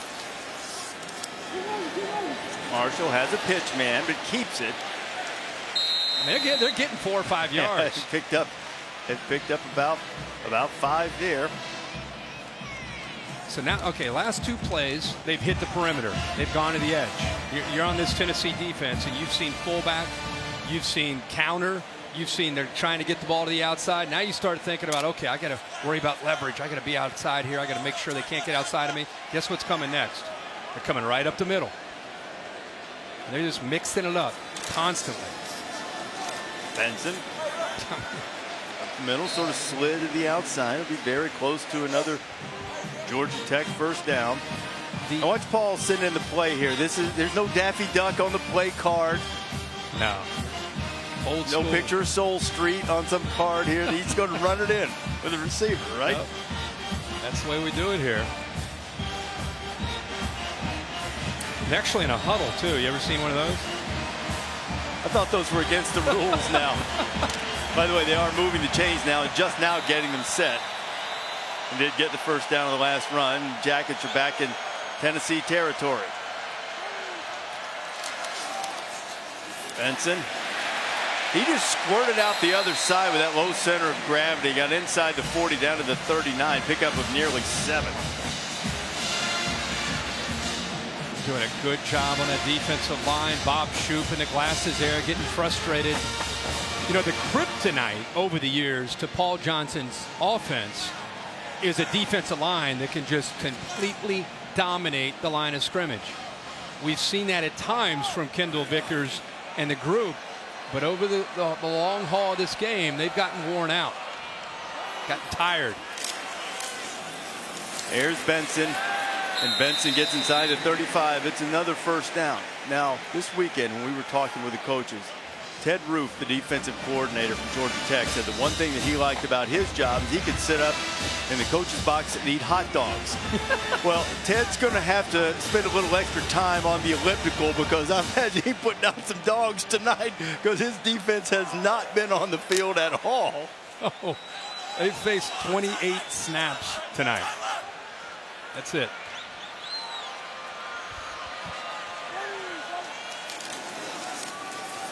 Here comes Marshall again. Marshall into the open field. Marshall inside the 20, cutting back, headed for the end zone. And Tennessee corrals him at the 5, but it'll be first and goal for Georgia Tech.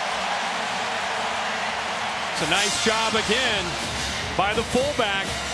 Watch Benson without the football. Going to go around, take his time, look up that middle linebacker Jumper. You're also going to see Quay Searcy right there pick up a nice block in the middle of the field.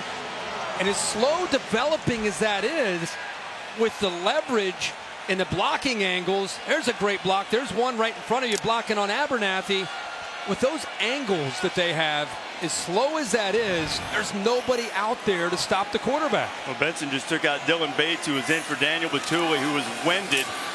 Benson this time is stopped. Batuli, Kirk, has 17 tackles tonight, and he had to come out of the game. He was just gassed, and you saw Bates get the business into the block from Benson. This is they're to the 5-yard line, second and goal. I mean, the way this game has gone, to get down by 14 to this offense, that's like in a normal game, you're down by 4 or 5 touchdowns. I mean, they cannot afford to give up a touchdown on this drive.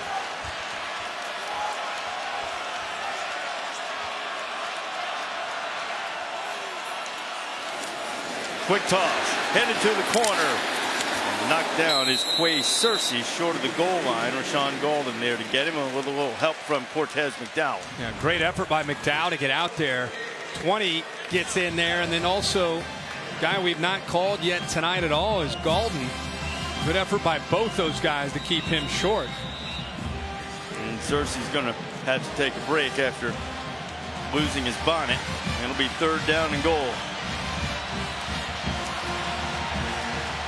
Tennessee needs a stop, and Johnson's never been shy about going for it on 4th down.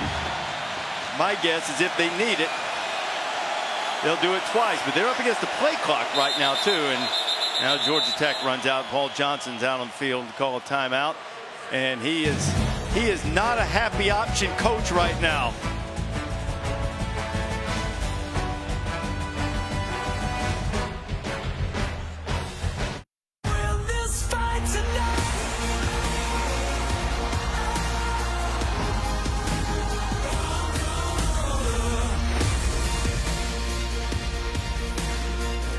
You know what I believe tomorrow is?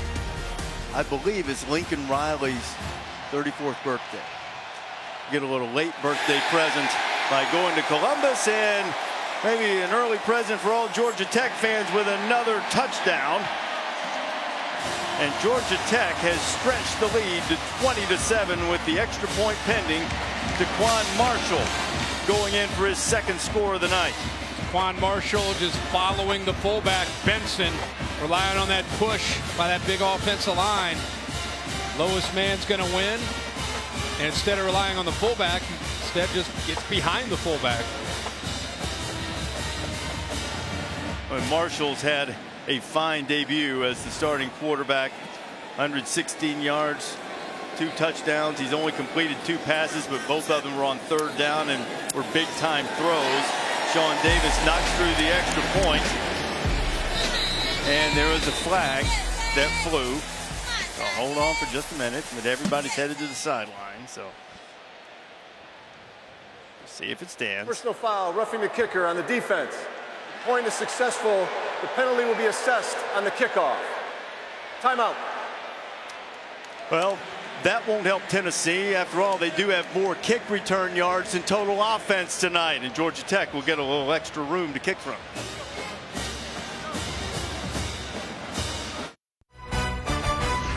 The 2017 Chick-fil-A Kickoff Game is brought to you by Nissan, premier partner of the Heisman Trophy, and Goodyear, tires chosen by experts for superior performance. Goodyear, more driven. Roughing the kicker on the extra point means Georgia Tech will be kicking off from midfield. Tennessee sent Ty Chandler back. It's been Evan Berry, who's had a couple of big kickoff returns tonight. One would assume Davis will just knock this out of the back of the end zone, and he does. Tennessee will start at the 25. We got you covered, brought to you by Jiffy Lube. Well, it's been a great night for Georgia Tech's offense, and it's been an unselfish night. You've seen a lot of running. It's easy to get caught up in where the ball is, but I love to watch where the ball is not and see an unselfish attitude from the A-backs, the way they're blocking. Trevante Benson's been making some big blocks. That was the last one on Dylan Bates that sprung his quarterback Marshall loose. They only thrown the ball for 59 yards, but they've run it for 247 yards. Look at those drives, 12, 16, and 11, and all over 75 yards. And there are defensive coordinators all over the country who have tried to defend Navy or Paul Johnson at Georgia Tech saying, man, can I relate? Tennessee gives it to John Kelly, who only had 7 carries in the first half. There's his 8th. In fact, I've had defensive coaches and head coaches texting me during this game just saying, man, that triple option is just nasty. It is so, even you had an entire off season to get ready, it's still challenging. It's because they always have an answer for whatever you do to try to defend it. The only way you can do it is to get them down. You've got to score to get them down. Boy, just firing through there and making the tackle was Kyle Serge Henderson, and he was surging through there to knock down Kelly almost as soon as he got the ball. Talking about the effort from the offense. Look at that effort by the big man, fighting through blocks to get there to make that play. This defensive line from Georgia Tech has had a great night too. That was somewhat of a question mark coming into this year. Serge Henderson, the only married player on the Tech roster, has a daughter. Both proud of that one. Desmond Branch has been strong. Now 3rd and 4. Tennessee really needs to stay on the field. Dormady underneath, complete. 4th down coming. What a play again by Lawrence Austin. Marquez Callaway caught it, but he couldn't get himself turned upfield, and Austin gave him no yak. Boy, we were excited to see the twins, Lawrence Austin and Lance Austin, an experienced secondary. They haven't had a ton of chances, but when they have been rock solid with their tackling. You're right, Lawrence Austin's kind of the leader back there. Earlier, he kept Juwan Jennings short of a first down on a big 3rd down play, and this time makes the play there on Johnson. And Ted Roof chewing that gum just got to be fired up. Hey, somebody sent Ted another hot dog. Georgia Tech's getting the ball back. And by the way, that was Brandon Johnson who caught the ball 7, not 1. Either way, he didn't get turned upfield, and they had to punt again.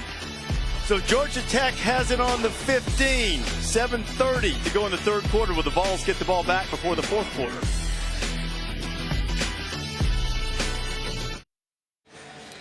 Yeah, we wondered if we might see the freshman Jared Garantano, who's sitting over here. Starting quarterback Dormady sitting over there. The interesting thing is that's kind of where they've been all night. Usually you see people that don't know, starting quarterback comes over, the backup's right there with the quarterback coach or the coordinator, and he's in there listening just in case he might get thrown into the game. He wants to hear what's being talked about. Nathan Cottrell running and gets across midfield, and boy, that'll be a memory for him. Cottrell, a kid from Knoxville, Tennessee, didn't recruit him. He said he'd had this one circled on his calendar for a while. And that 38-yard run goes in the memory bank. We keep talking about the blocks. There's another great block here by these receivers downfield. This time Searcy, look at 83. Stewart coming up with a big block. And that's the way you go from a 10 or 12-yard gain to about a 30-yard gain, is great perimeter blocking. Best defensive play for Tennessee in a while from Darrell Taylor. Check in with Maria. Well, Reese, you heard Kirk talking about the communication between the quarterbacks on Tennessee's offense, but the offense as a whole hasn't really been communicating. I mean, almost looking despondent, just looking out, not touching each other, not communicating. The most I've seen is John Kelly go up to the offense and tell them, we need you. Other than that, everyone's just trying to figure it out on their own down here, guys. And honestly, to me, when you're trying to take a program to the next level, we had Alabama in here a couple nights ago. That's their backbone, is that. And you're not seeing much of it at all from Tennessee. Marshall getting down close to the 40. It'll bring up a 3rd down. Taylor chased him down. This Georgia Tech offense, really after the first couple of series, this has just been surgical and relentless and ruthless, which is sort of right in Paul Johnson's wheelhouse to be ruthless. Well, now they feel that Tennessee, and this is a big 3rd down for the Vols here. There's more at stake here than just trying to stop them. At 290 yards you see there in 3rd down, back to their normal levels. Last couple of years, though, it's still been top 10. They've been down just a little bit. The delay, Marshall, 1st down, out of bounds, and Georgia Tech will keep the ball and keep moving on Tennessee's starting to lose heart, it appears. How about the delay that you said? The pause by the quarterback. Wait, let the guard and attack. Big fella needs a little bit of time to get around that edge. Right guard Devine, right tackle Stickler, get around. But the patience. Watch the quarterback. Wait. Plenty of time. Wait till the guys get around to lead him around the corner. Picks up the 1st down. So now 1st down and 10. Benson getting a break. Quade Weimerskirch in at the B-back position. Here's Quade. Fresh B-back. Getting inside the 30. By the way, with all this running that we've seen, Clinton Lynch, number 22, hasn't been able to play tonight. Called a lower body situation. He was their leading receiver last year. And by the way, all he did was average 11.2 yards per carry. He hasn't been able to play tonight. The quarterback play, the offensive line play, the fullback, which they again call the B-back, and then when Lynch gets back to go along with the rest of these A-backs, that offensive line and quarterback, this is going to be a different year for Georgia Tech. Searcy on the toss. Searcy inside the 20. And it looked like a flag came flying in. Tennessee indicating that it's going to go against Tech.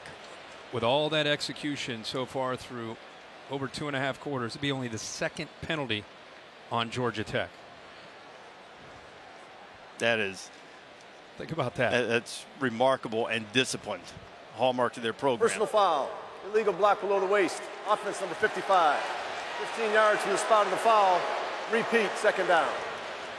And Kenny Cooper gets up to the second, almost to third level, and takes down Colton Jumper. Just chops him down. And Dave Kataya, that particular block, because he didn't come from the front, was able to get it as he goes. He too far to the side of him. Once that tackle box breaks down, when the ball leaves it, he has to get him from 10 and 2 as you're looking. So it has to be from the front. I think that's what they have. So that backs Georgia Tech up outside the 35. Second down and 13 now. Marshall gets knocked down at the 30.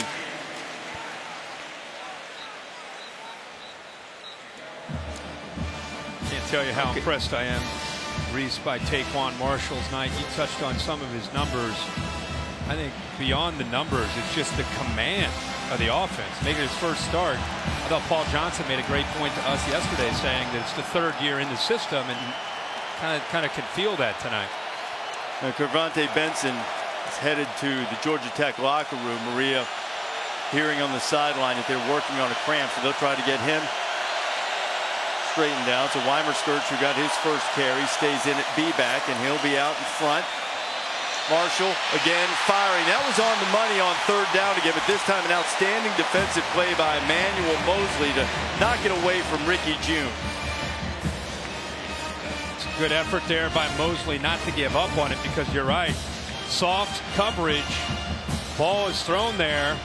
I can't tell if the ball just came out or if he actually watched his left arm come in there. June, who had the big catch earlier, never really quite had possession, although Mosley was coming through with the left arm. And it's fourth down.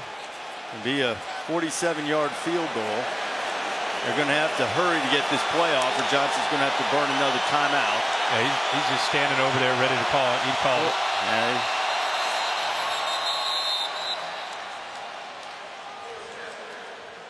Most coaches detest mistakes. Paul particularly dislikes that one. It's happened a couple of times at Tech tonight. That's about all that's gone wrong for the Jackets.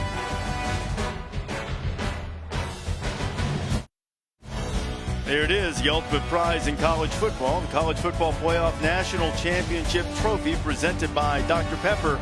And it'll be back here January 8th for the National Championship game here in Atlanta, here at the Mercedes-Benz Stadium. Georgia Tech going to try a field goal. Sean Davis will attempt it. He was knocking them in 52 in warm-ups. This one will be 47. Toe meets leather. And Tennessee gets a stop. Davis couldn't get the field goal. But Georgia Tech still with that 2-touchdown lead. So the illegal block ended up thwarting a Georgia Tech drive, and perhaps will function to at least keep Tennessee in the ball game. There's 3:14 remaining here in the third quarter. Georgia Tech has dominated time of possession. They've held the ball for more than 31 minutes. They've carved Tennessee up with this option attack. And Tennessee now coming in. Here's Chase Herbstreit. There's a camera right here. Let's say what up.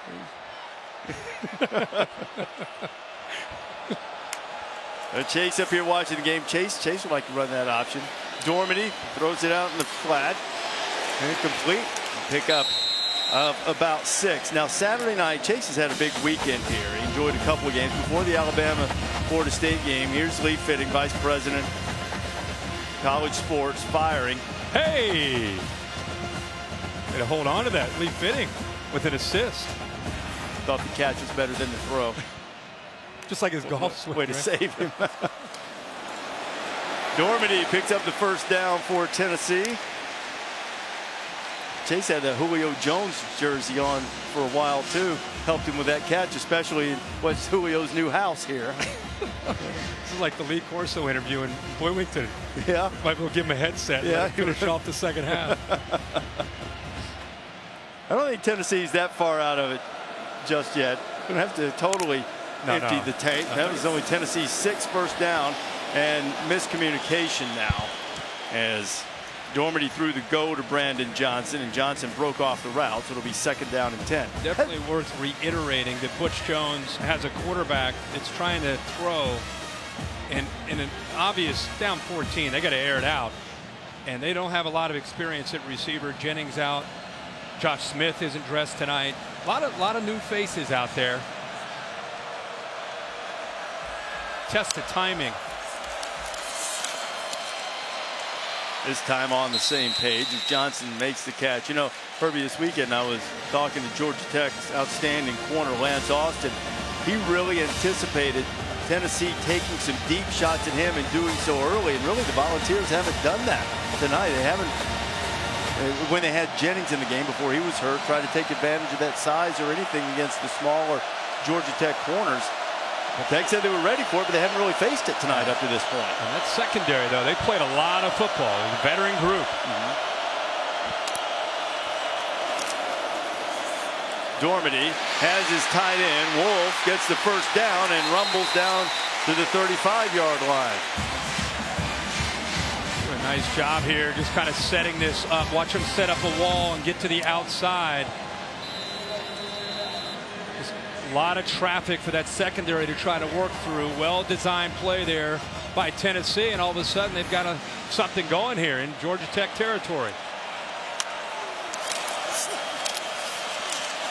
Kelly slips a tackle. John Kelly inside the 20. The stiff arm gets away. Kelly all the way down to the 5. The reason this play opened up is A.J. Gray, the safety, is blitzing. He blitzes from up here, and because the run gets underneath, he takes himself right out of the play. Does a good job. He shakes that arm tackle. There's a heck of a block there. Good effort by Callaway. And you can see the acceleration that John Kelly has. And movement the line. Tennessee is going to get called for a false start. 66. 5-yard penalty. Still first down. Jack Jones, the left guard. Just strength. I mean, he's got it all. He's got power. He's got speed. He's got that stiff arm. It's fun to see him have a little bit of room to work with. We've not seen a ton of that tonight. You can see him, his 10 carries averaging 7 yards. But now you're going to get different kind of pressure. When you get down in the red zone against Georgia Tech, they go from bend but don't break to a little bit more of an attacking style.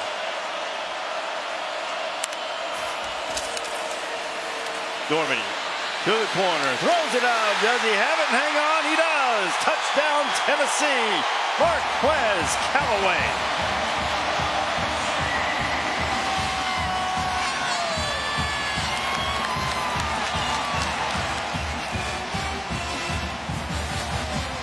How about that throw, Reese, from the left hash? It's a big-time throw by Dormady. Left hash into that right corner, up in the air, timed up well. And young Callaway goes up and high points the ball away from Lamont Simmons. Simmons, a transfer from USC, 2015. Some of the depth in the Georgia Tech secondary couldn't make the play in the end zone that time. And as much as the Jackets have dominated this game, you look up, less than a minute to go in the third quarter, and it's only a one-possession game. And it was a heck of a drive. 7 plays, 70 yards, up in the air. That's left hash now. Up in the air, that's a long throw. A lot of times on these fades in the college game, either in the middle of the field or the near hash, they'll take a chance into the short side. Gives you an idea how much trust they have in the arm strength, because it's not just a matter of throwing it there, it's timing it up, getting it up in the air. That's what makes that throw generally so tough, but clearly they've worked hard on that throughout summer camp, and it's nice to see some of these new faces for Tennessee out at wide receiver make some plays. Marquez Callaway makes a heck of a catch. And Well, he had a single grab last year for 13 yards. That's a big one to give Tennessee a little bit of life here late in the third quarter in Atlanta. And now Georgia Tech was on the verge before that illegal block call. They were on the verge of putting this thing out of reach. Penalty scooting back. They missed the field goal. Tennessee scores. And now in the last 15 minutes, 42 seconds of the third quarter here, we should have ourselves a ball game.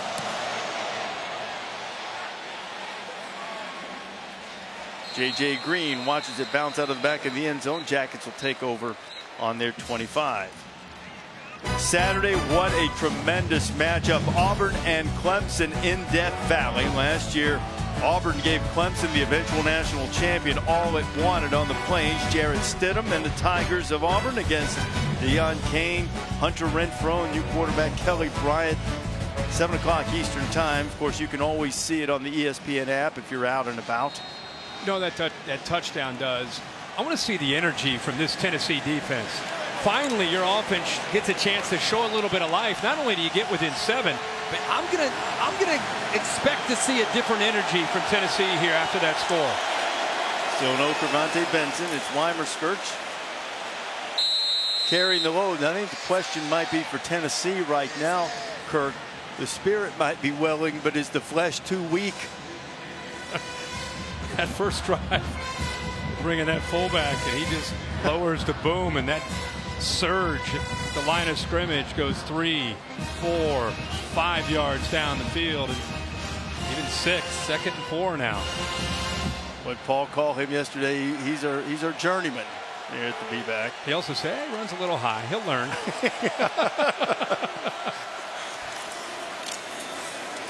Marshall's learned well enough to pilot this option attack to a very effective 3 quarters and picking up another first down, and that is where Georgia Tech will start. First down with the ball, 7-point lead when you come back for the final 15 in Atlanta.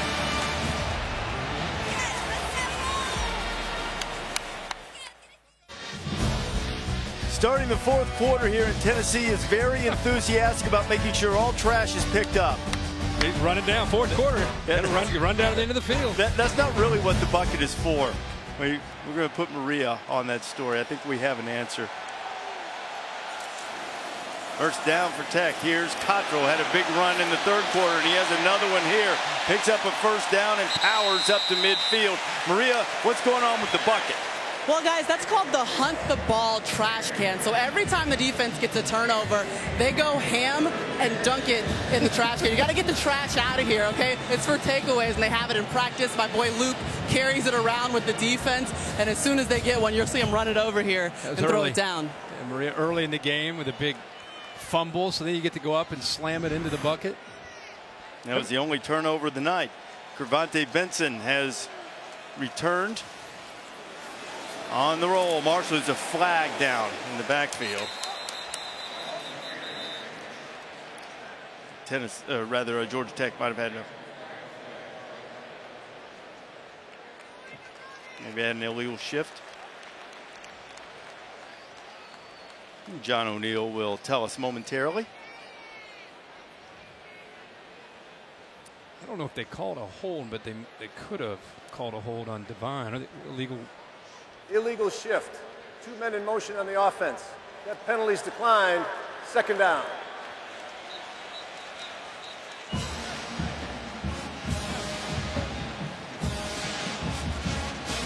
There have been too many mistakes. Interesting Paul call. Johnson's offense. Interesting call to decline it. 2nd and 9. Big play.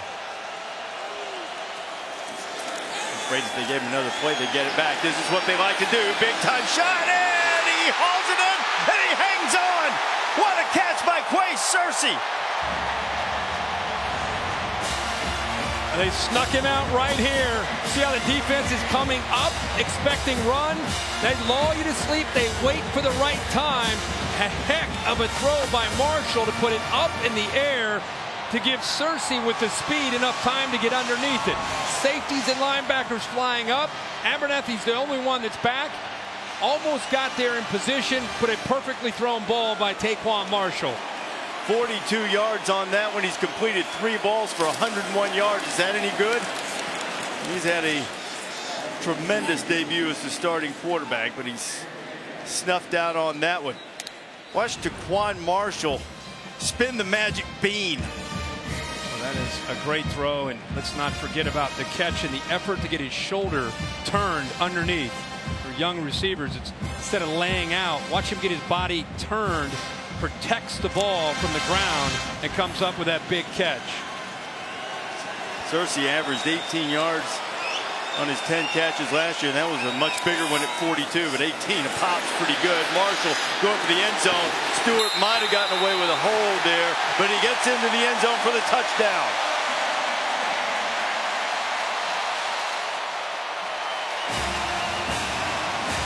I want you to watch Parker Braun, the left guard, who, by the way, has had a heck of a night. Watch this block that he makes leading the way. He takes out 2 balls, 75, boom, boom. And then a good block on the outside by Brad Stewart.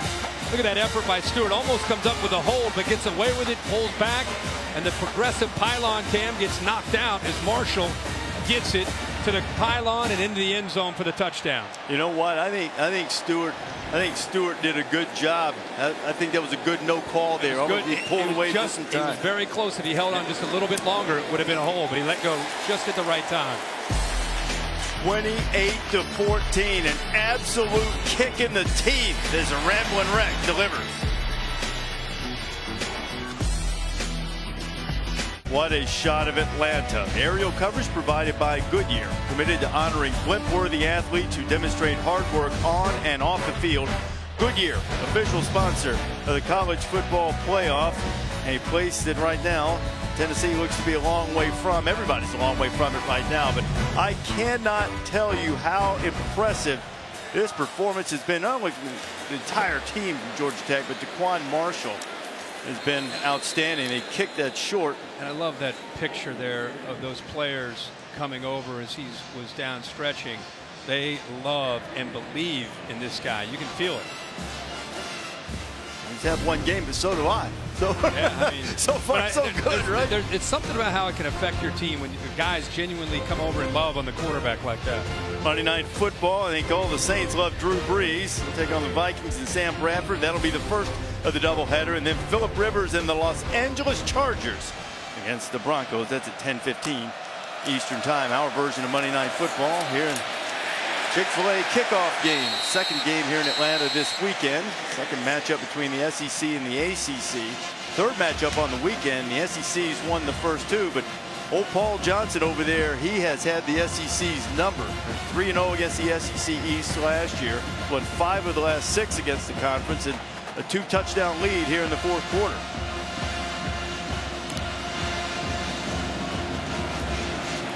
Dormady fires a little bit behind Brandon Johnson. You know, a lot of people have wondered why Quentin Dormady got the start over Jared Garantano. And one thing I would just tell you, Garantano is a young freshman, but as a backup quarterback, wherever the play callers are, whether you have a headset on or you're signaling plays in, you should be somewhere where the offense is involved. So you're getting the play call and you're learning as the starting quarterback is going through either good or bad moments. He's nowhere to be found. Set up the screen. Kelly up to midfield, and that'll be good enough for the first down as Tennessee tries to get a little tempo going here. Antoine Owens chased it down. Volunteers. Branch actually sniffed that out, but Kelly got out quick enough, and he had a nice group of linemen downfield. It's another one of those Georgia Tech sitting in zone. They weren't in man. They were in zone. They had their eyes on the ball. I think they were just caught off guard there, and Kelly picks that first down up. Got 10 on 3rd and 9. Dormady fires it right in the middle and separated from it. The big hit. There he is again, Lawrence Austin. This guy's a player, man. This kid is a player. 5'9", 187 pounds, coming across left to right in the middle of your screen. Looks like a catch. Boom, separated. Kid is physical. Plays that nickel back, kind of a hybrid where he can cover and where he can get physical as well.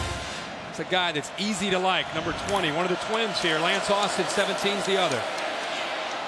Callaway, who had the touchdown catch on the last drive, may have another one. Callaway, 5, 4, 3, 2, 1, give him 6.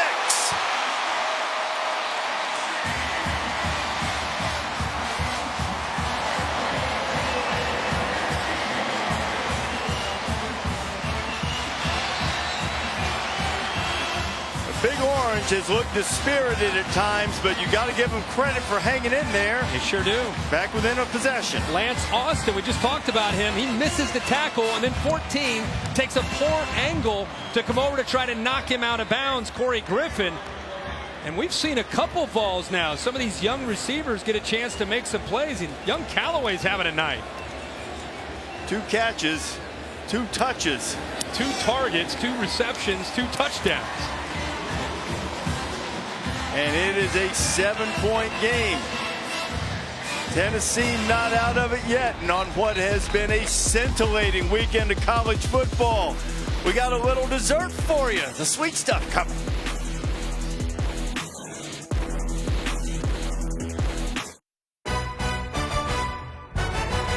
The 2017 Chick-fil-A Kickoff Game is brought to you by Chick-fil-A.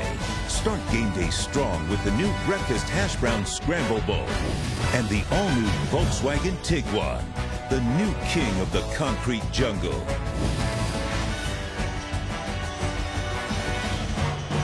Georgia Tech has delivered body blow after body blow to Tennessee tonight, but not yet able to put away the Big Orange. A missed tackle on the sideline. Callaway housed it. Quentin Dormady thrown a couple of touchdown passes in the last 2 possessions, and now the Tennessee defense needs to see if it can get a stop.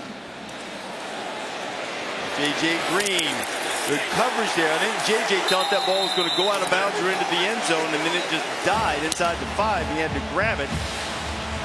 Jakob Johnson with the stop on kickoff coverage, and now here comes Daquan Marshall and the Yellow Jackets. And they're pinned back in their own end. That really hasn't been a huge issue for them tonight. What makes you really appreciate what Tennessee's been able to do, because it's felt like they were going to be out of the game against this offense, is Dormady with a really a raw group of receivers with Jennings out. He has made some plays and given this team a reason to believe that they can come back and win this game. Devontae Benson, who's now over 100 yards himself on the evening with that carry. Left the game with cramps for a little while. He's had a fine night as well as the B-back to fullback position. I mean, the Vols still only have 43 snaps on the game, and they get 21 points. Those last 2 possessions, you know, you get down to a team that possesses the ball and runs the football and eats clock, you need to score quick, and that's exactly what they've been able to do. Why this series so important for both teams. Daquan Marshall, this is his 32nd carry of the night. It looks like he got the first down. That is significant because that ties the Georgia Tech record for most rushes by a quarterback in the game, and I can almost assure you he's going to set that record by himself before the evening's over. Well, they keep running this quarterback counter play where they get to the outside and the backside guard, backside tackle are leading the way. Tennessee knows it's coming, and they're not able to stop it. Marshall with right around 150 yards rushing tonight.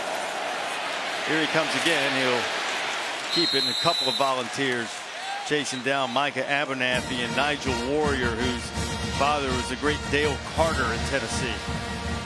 There was a difference there because the safety came down. Great angle.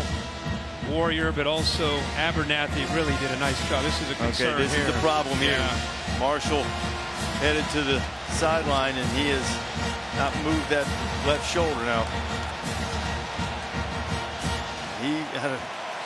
He seems to know what the issue is. This is Matthew Jordan. Jordan had a start last year for Georgia Tech in Virginia Tech game, and he was the presumed starter this year until he was beaten out by Marshall. He gets to the edge, and he's welcomed to the festivities by Nigel Warrior again. It'll bring up 3rd down for the Jackets. Let's go back and take a look at this. I mentioned Abernathy coming in. Warrior was there, but it was really the hit by 22. There's a lot of force coming into that. Like he came up with his left shoulder. Maybe that's what they're taking a peek at to see what he might have done. But just a quick scouting report on Jordan. You mentioned his start against Virginia Tech. Different style. A little bit more of a powerful runner, not nearly as quick and explosive as what we've seen tonight from Marshall. Now he's in the big third down.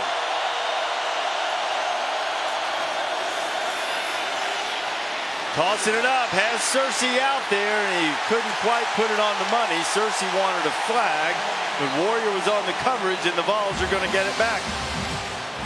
You know, Jordan threw that to the middle of the field where Searcy had to work to try to get to the ball. If he throws that a little bit more towards where the hash mark is, I think that would have maybe created the pass interference, but I think that's a good no call. I agree. Little incidental contact. Dave Kataya giving us the thumbs up. If he throws that to the right where the defensive back has to run through the receiver, you're probably going to get pass interference. So Callaway, who had the last big play, is going to be back to return the punt. It is a high but shanked punt. And that is not going to be at all what Georgia Tech wanted. They'll take every little inch of the roll. A 33-yard punt that didn't look nearly that far. Tennessee hoping to get it tied when you come back.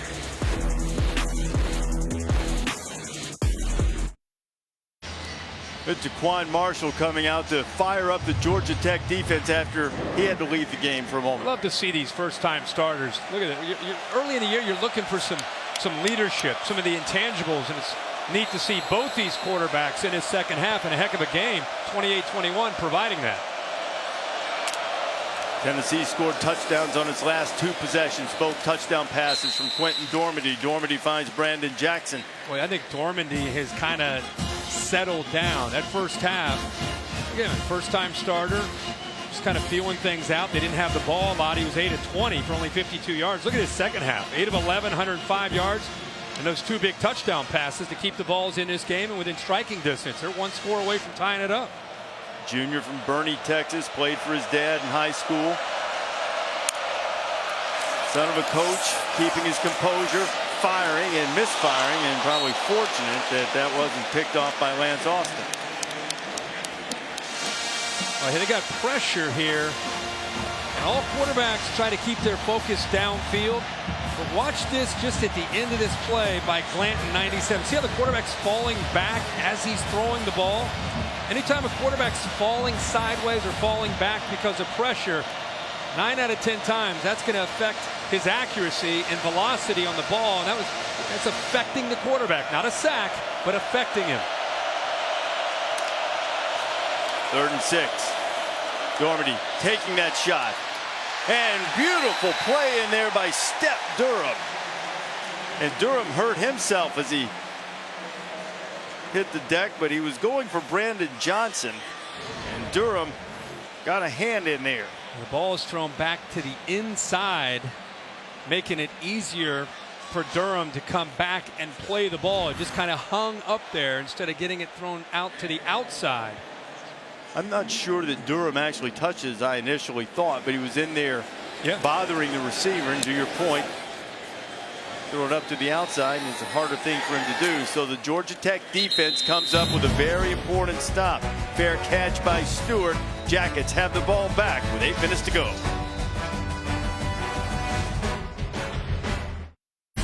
What a night for Taquan Marshall. Reese and I have just been kind of marveling with his ability to run this offense. He's been running the football. He's been making good reads. The best thing is he's been patient with that running game. And just when you get lulled to sleep and worried about how slippery he can be and how quick he can be, you get out of position. He's going to put the ball up in the air and find the receiver downfield. And then there's the patience again into the end zone. And good thing is he's back out on the field after going out last series. You know, last series went out not moving his left shoulder. I don't know if he had a stinger or what, but Daquan with 33 carries tonight, a Georgia Tech record for quarterbacks, 158 yards, and he scored 3 touchdowns. And Benson picked up about 4, maybe 5 on that last carry, and Kendall Vickers, fine defensive lineman for the Volunteers, down on the turf. So it's 28-21, Georgia Tech with the lead. You see Butch Jones headed out to check on his 5th-year senior defensive lineman. Tennessee has stayed in there and continued to bring the fight. Georgia Tech right now has the ability to really bleed the clock here. What do you expect to see from Tennessee defensively to force Tech's hand? I think they've done a decent job the last series of trying to take away the perimeter. You got to take away the edge and try to make them somewhat predictable. Right now they're not predictable. But I just want to say one last thing about this Georgia Tech offense. We're talking a lot about Taquan Marshall. But if you've really watched Georgia Tech the last couple years, it's been, I think what's been missing around Justin Thomas has been the offensive line play because of injuries and the skill at the A-back and B-back positions because they're not healthy. If this group can stay healthy, and they got to finish this game off still, there's still a long way to go. But the group that's around the quarterback position looks and feels different. Watch that surge from that offensive line. They're pushing back 2, 3, 4 yards on a big SEC front. And so Marshall's playing great, but that line and those skill guys are helping him out. And Vickers being helped off the field right now for a Tennessee defense, which had its share of attrition last year. And hopefully that's only cramps. We've had Cravante Benson from Georgia Tech had to deal with that earlier tonight. First game, see it happen no matter how desperately you try to hydrate. I think it was Brady Hoke welcoming as he comes back to the sideline. The former Michigan coach now on staff here as a defensive assistant at Tennessee. Colton Jumper, senior from Lookout Mountain. We've needing seen to make the stops. I'm sorry, bud. That's all right. We've seen the Vols offense make some big plays. If they're going to get back and tie this game, Colton Jumper, somebody from this defense is going to have to create a turnover or make a big play. Here comes Taquan Marshall in the pitch. And the first down from Cottrell. We mentioned a couple of times he is a native of Knoxville, Tennessee, and he's got another big play for Tech. I mean, is that Charles Thompson from Oklahoma in the mid-'80s pitching this thing out? I mean, this is beautiful. I mean, it's like a no-look pass. And then he's got the block downfield. I mean, Marshall just pretty.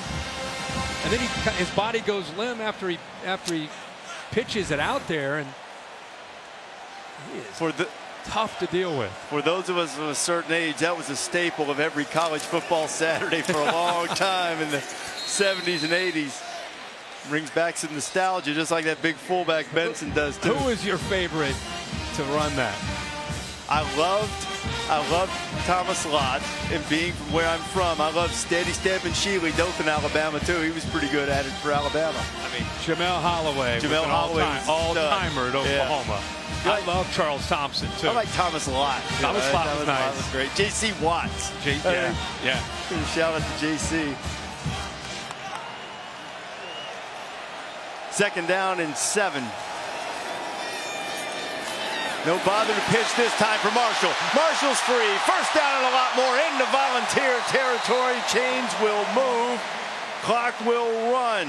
Georgia Tech another first down and another big run for Marshall. Watch Cortez McDowell. Watch the defense get concerned with getting outside, and that's what opens up Marshall to cut underneath that. See, they've been getting beaten to the outside, so they start to run to the outside, and he cuts it back underneath it behind the block of Benson, 30. Nice block by Benson. He gets just enough of Jumper to get him out in the open, but these outside linebackers, defensive ends and corners, you get so concerned about getting to the outside. That's what this guy does a good job. He's taking what the defense is giving him. 409 yards on the ground against the Tennessee defense that struggled against the run a year ago. Marshall had 185 yards before that carry. They have about 188 after it. By the way, Jahazel Lee, the left tackle for Georgia Tech on the previous play, went to the sideline. That's Jahazel. Here they're checking him out. Well, they've had to do a little moving around on the offensive line. Based on the huddle, it looks as if they've moved Will Bryan over to left tackle, and maybe they brought your guy back in there at guard, Shamir Devine. There he is, big 71. Big fella There, out right there. guard. He moved Bryant over to left tackle. And he'll move people around. Paul Johnson doing a good job, not in a hurry at all. Quick toss. Cutting into the open field is J.J. Green. J.J. Green, ball is loose. Scramble for it.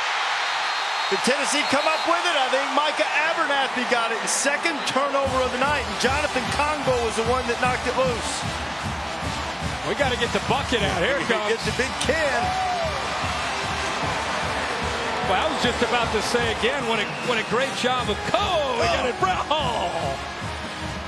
Missed the stuff, got the ball. Celebration less important than the play. This was a huge play. And you know, we thought it was Congo. That was Gaulden that chased it down. Rashawn Gaulden forced the fumble from J.J. Green. Yeah, Green, I think, completely thought he was out in the open. Didn't expect Gaulden to be able to catch up to him. And then the slam for the turnover. That's operator error by the guy holding the basket. You got to hold that firm.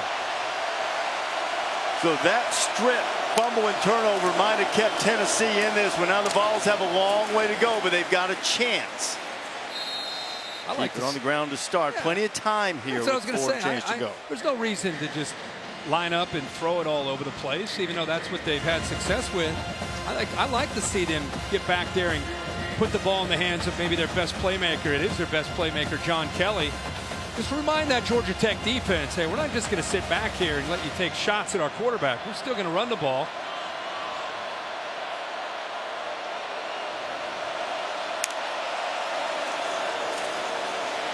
Want to set up the screen. He got tackled by Desmond Branch. That's what the flag's for. I mean, Branch did a good job of sniffing it out, but he can't grab a hold of the running back who's trying to get out to the screen. Well, you don't expect a tackle to run with him.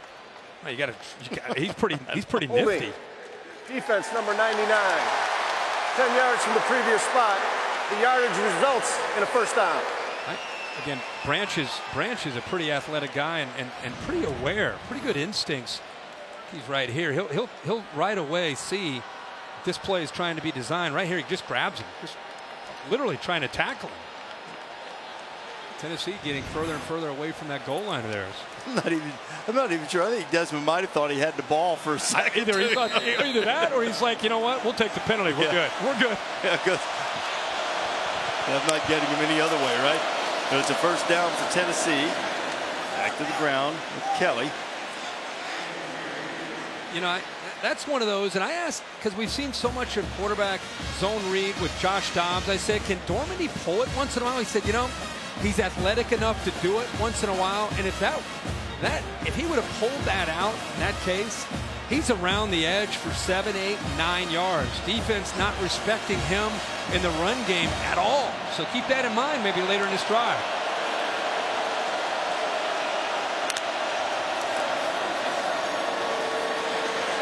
Dormandy as Wolf out in the flat. A big hit delivered.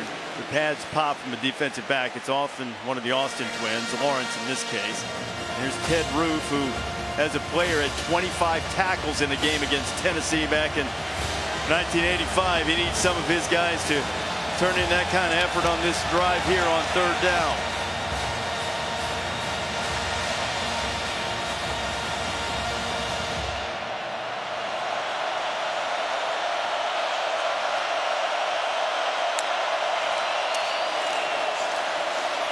Kelly in the flat, turns it upfield, and a big first down for Tennessee.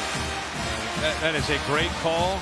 Not only is it an easy throw, but he's matched up with Lewis right here. See if Lewis can stay with Kelly, who's really quick in space. Easy throw back into the boundary. A matchup that you're going to win. Linebacker can't get out there, and the good thing is he got back and got the ball out quick. He didn't wait.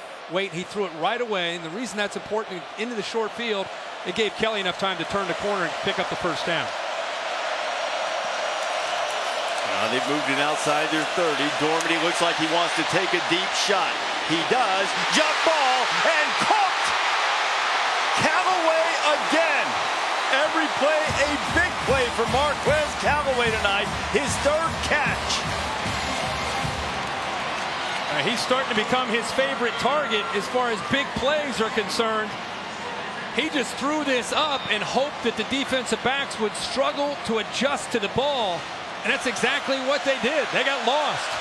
A pickup of 40. Callaway, 3 catches, 100 yards, couple of touchdowns. And now Tennessee has moved inside the Tech 30.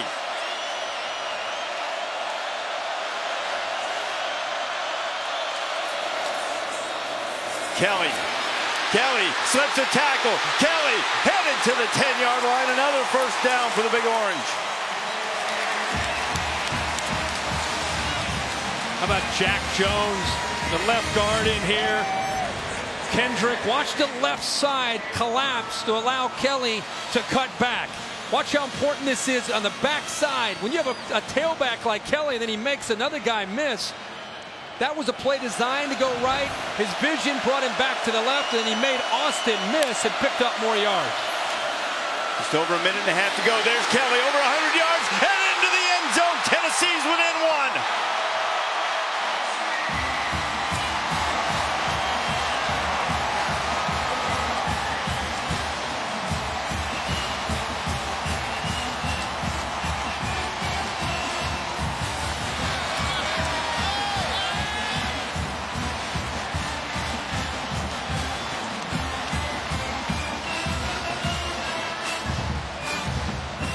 Seven plays, 93 yards after the turnover. 2 turnovers for Georgia Tech on fumble tonight. The Volunteers have turned them both into touchdowns. An extra point away from the tie. Locked at 28. 89 seconds to play. Well, glad you brought it up because it's a huge play in the game. Rashawn Galton not giving up on that play. Looked like a big game for Georgia Tech. He knocks it loose, and the Vols jump on top of it. The huge pass play again by Callaway comes up clutch for the Vols offense. And then watch the center, Robertson. He's going to pull out here along with the left tackle. They pull out front, pick up the edge of the Georgia Tech defense. And Kelly, who's feeling it right now, has got a lot of energy on this drive. Follows the 2 linemen around and into the end zone, and the Vols kind of reminiscent of 2016. How many games against Florida and Georgia and A&M?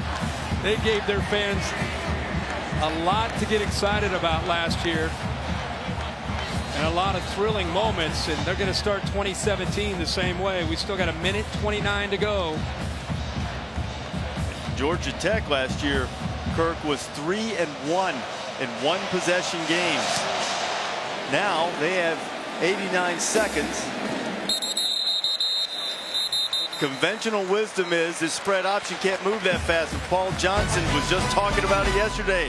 Undaunted in 2-minute situations, just like these 2 quarterbacks will be Saturday night. Baker Mayfield, JT Barrett, Oklahoma and Ohio State on ABC, 7:30 Eastern time, always streaming live on the ESPN app. We bragged so much about Marshall. How about the night that Dormandy all of a sudden's had coming back here in this second half? And Kelly now with 106 yards and a couple of touchdowns. Callaway's been huge. Now, young quarterback Taquan Marshall has a chance to lead a game-winning drive. Kongbo's after him. Marshall's got a lot of running room. Marshall across the 40 and gets up close to the 45. Clock will stop to move the change. Remember, Tech burned a couple of timeouts to beat the play clock earlier in the half, so only 1 to work with. You're defending this offense. It's not just the receivers downfield. Somebody's got to spy the quarterback. Somebody's got to take away his ability to create away from him completely. It's not just them throwing the ball. Marshall half roll, throwing to the outside. It's complete to June. June was trying to get out of bounds. Didn't get there, but the clock will stop for the first down.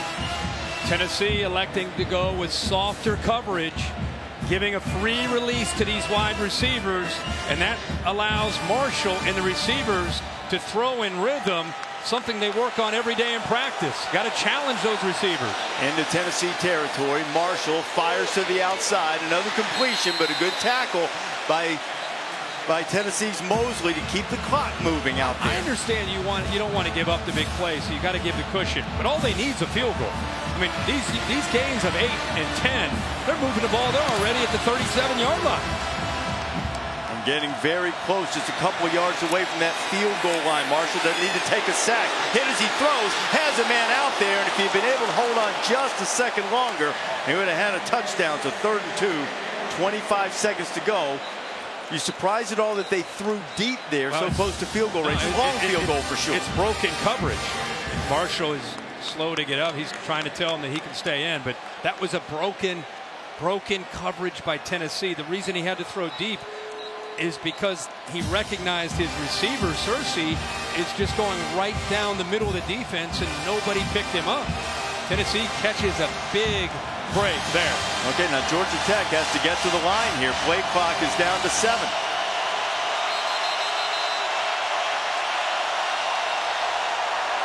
Second charge, timeout. Tennessee, they're first. All right, Tennessee might have helped them out a little bit there. The play clock was getting on top of Taquan Marshall. So a 3rd and 2 coming up. Let's go back to that previous play, Kirk. You have Abernathy up pretty tight. Here's the receiver he ends up throwing to. He gets behind. The corner is working his way out here. There's nobody in the middle of the field. Watch this as this rolls. I mean, Tennessee, nobody picks him up down the seam of that defense. And as he threw it, this is why he stayed down on the ground right as he threw it. That's probably what affected the accuracy downfield, as he got drilled that time, but by Batuli. And is on that left shoulder again that he landed and knocked him out of the game earlier. Now, a couple of yards away from field goal range for Sean Davis to walk on. He was hitting from 52 in warm-ups, but he shanked one from about 47 earlier tonight. Let's see what Johnson does. Has a timeout to work with. Benson, first down, Georgia Tech. Clock stops to move the chains. The 30 at the moment. Right here, it would be a 47-yard field goal attempt for the win.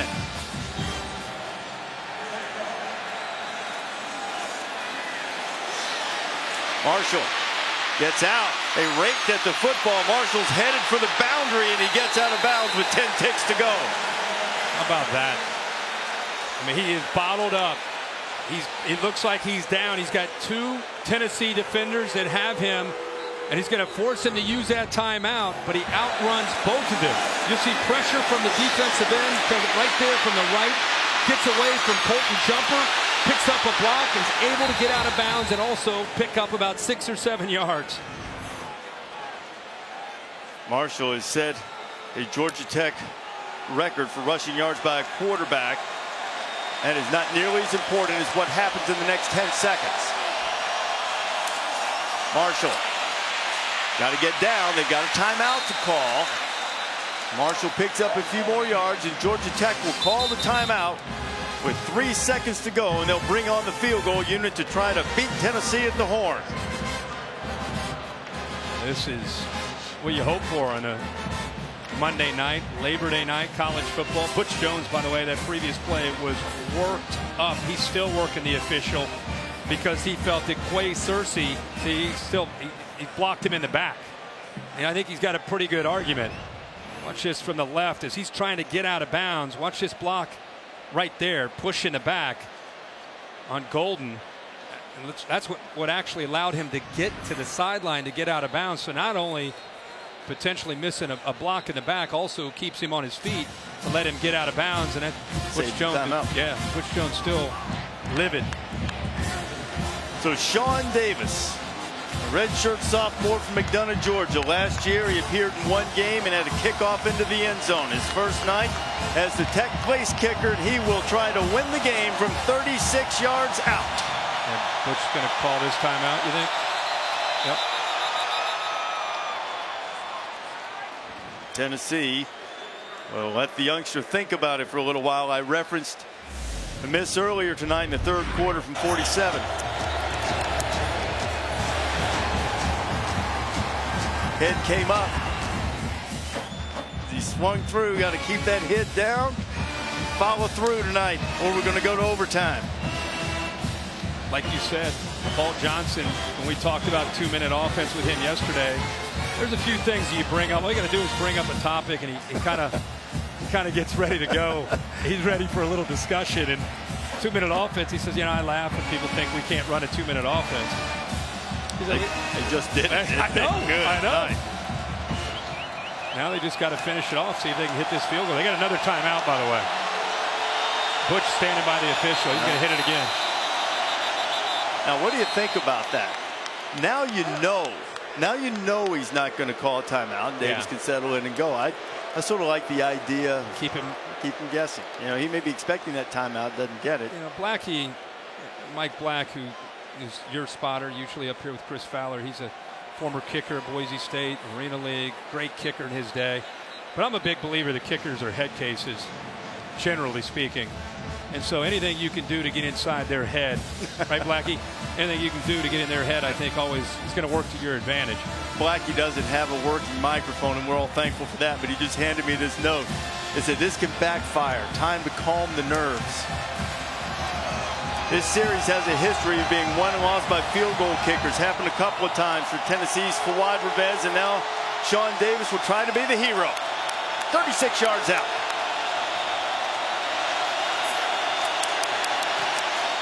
It is blocked, and we will go to overtime. How about a little free football to camp off this 5 days? Loving this. Not loving that Tennessee saved it. I just want to see some more, baby. We haven't had enough. Some more. We haven't had enough from Thursday night. We'll just keep this opening weekend going. But you do feel badly for Davis. Let's see who got a hand on it if we can. Hard to tell in that mix, but it was deflected. And Tennessee saves itself, at least for the time being. You don't have to go to work tomorrow, do you? Have some free football.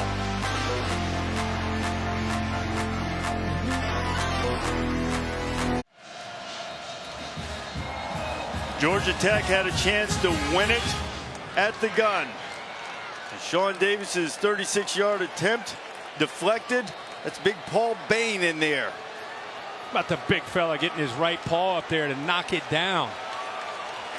So we will go to overtime. Tennessee won the toss, elected to go on defense first.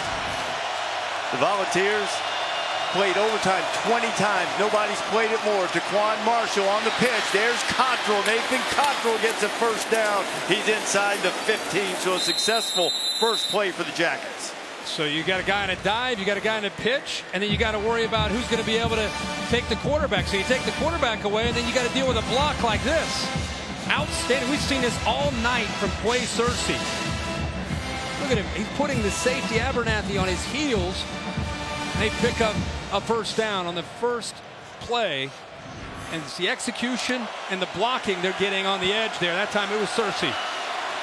Pick up a 12, puts it on the 13. So Tech can get another first down without having to score. Taquan Marshall, who set a Georgia Tech record for rush yards by a quarterback tonight. Marshall with over 220 yards. This is now 39 carries, 3 touchdowns. Reese, it's not, you know, you get late in the game like this, it's gut check time. This is why you run all the sprints and everything you do that you don't want to do in June and July. This is why you do that, to suck it up right here. Second down and 4. Marshall driving, knocked down by Cortez McDowell. He'll be about 1.5 yards short of the first down. We've seen Marshall knocked out of this game. We've seen him dealing with cramps, and boy, the youngster has played great, and Dormady has pulled his team off the mat to get him to overtime. What a game on Labor Day night. Probably going to either see Benson up the middle, or you're going to see the quarterback Marshall fake to Benson and follow him right behind.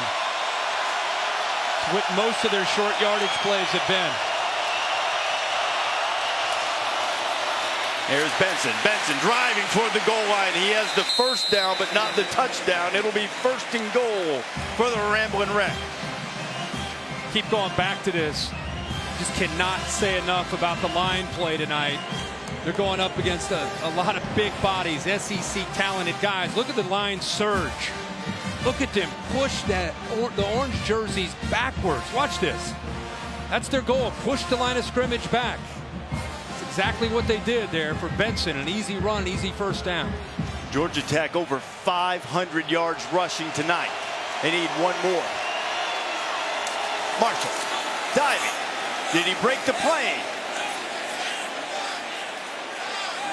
Big Ten crew going in and looking. Touchdown!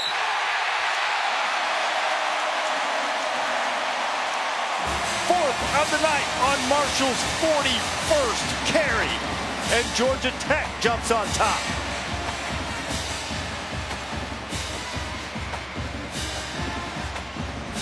That's a heck of a drive here. You see the tighter splits for the quarterback sneak. I don't think he got it initially, but once he came back down on his feet, lunged forward, that's what got him into the end zone. That, I think it was the second effort. What? He's close there, but once he lands, Look, he pushes. Look at Benson get in there too. Oh, yeah. Give him a little drive. A little legal push now. Now the all-important extra point. Davis has been fine on extra points. A couple of field goals have been problematic.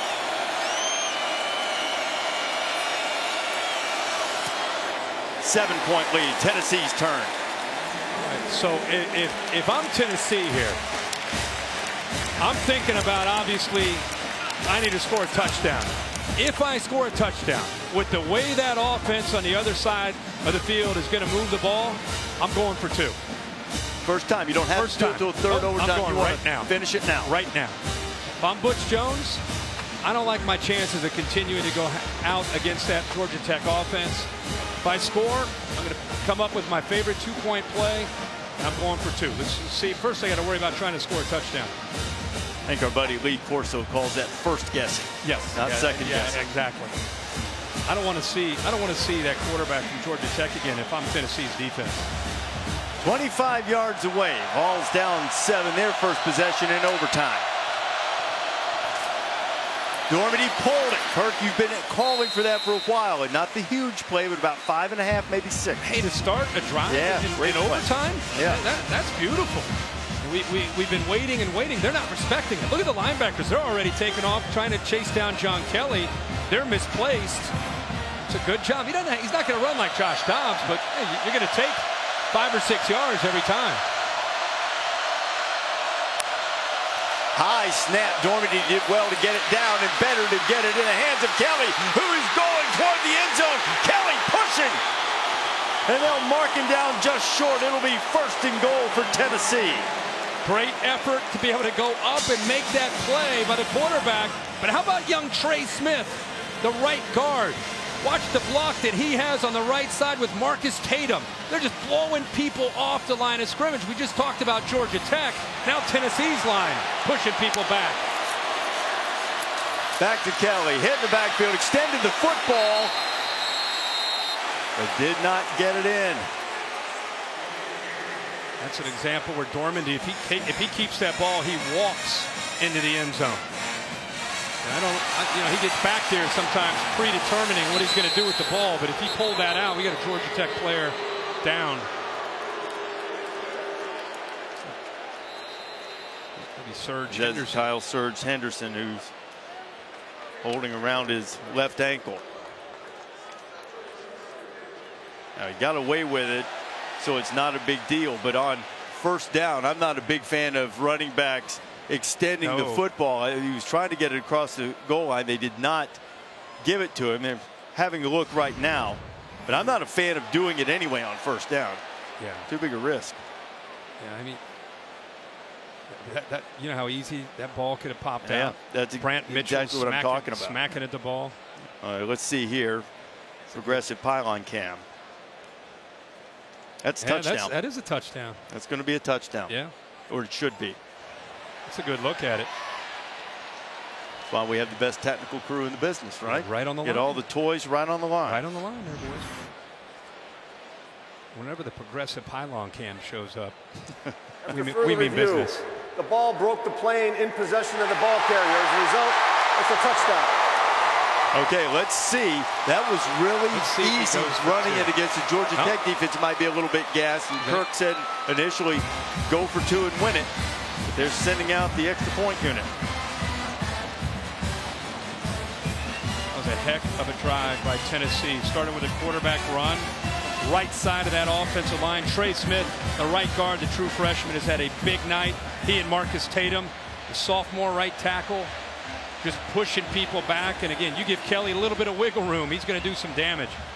So Aaron Medley now on, trying to send us to double overtime.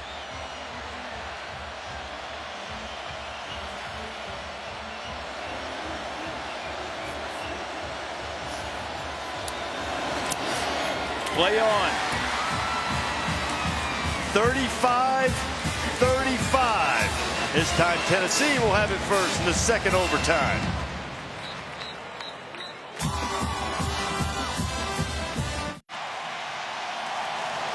Back in Atlanta, a sensational way to cap off this Labor Day weekend in the Chick-fil-A kickoff game. Tennessee and Georgia Tech tied at 35, going to the second overtime. John Kelly just scored a touchdown for the Vols. Kelly, 125 yards, 3 touchdowns on the night. That one kept Tennessee in it. What a sensational evening for quarterback from Georgia Tech, DeQuan Marshall, in his first start. A school record for a quarterback, 41 rushes for 228 yards and 4 touchdowns. And now Quentin Dormady will try to give Tennessee the lead for the first time tonight. They've trailed all evening, and here in the second overtime, they're trying to go on top of the Jackets.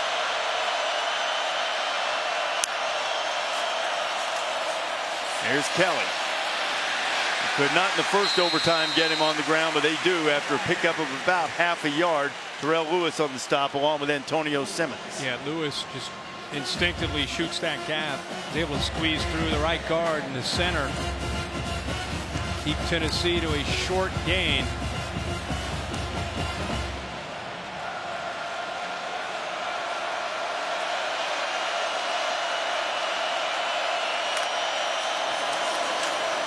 Time for Dormady. Throws it to Callaway. Callaway's had a huge night. Catch, breaks the tackle, and fights his way down to the 9-yard line. It'll be first down and goal. Yeah, Callaway at 6'2", matched up against Steph Durham. Uses that club with that left hand to get a little bit of, able to get it away from him just enough. That ball kind of floated there a little bit. I understand trying to put it up or maybe in the back shoulder, but it floated. Durham almost got back, but the separation using that left arm to get away. And Georgia Tech showing blitz. Lewis got back before he made contact and gave Tennessee some free yardage. See if he's still coming or they call it off. He's not. Working on Durham again, and Durham is going to be called for pass interference. And we're throwing it for the freshman, Josh Palmer. Been dying to talk about Josh Palmer tonight. You Pass and interference. Defense number 8. Foul occurred in the end zone. By rule, the ball be placed at the 2-yard line. First down.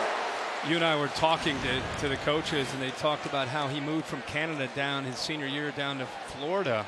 It's a good call. Trying to work back to the ball, and Durham in his way, not allowing him. Just at the end, he started to try to look for the ball, which would have helped his case, but unable to do that. But Palmer goes down to Florida. He drives an hour to St. Thomas Aquinas, one way, hour back and forth, and ends up having a great senior year and ends up in Knoxville.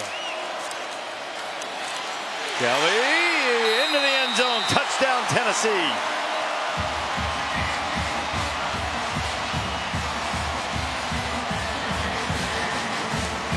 And it's Kelly's 4th touchdown tonight.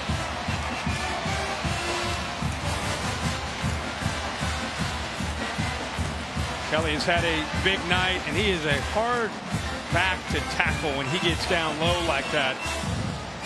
128 yards on a night, averaging just under 7 yards a carry with those 4 touchdowns.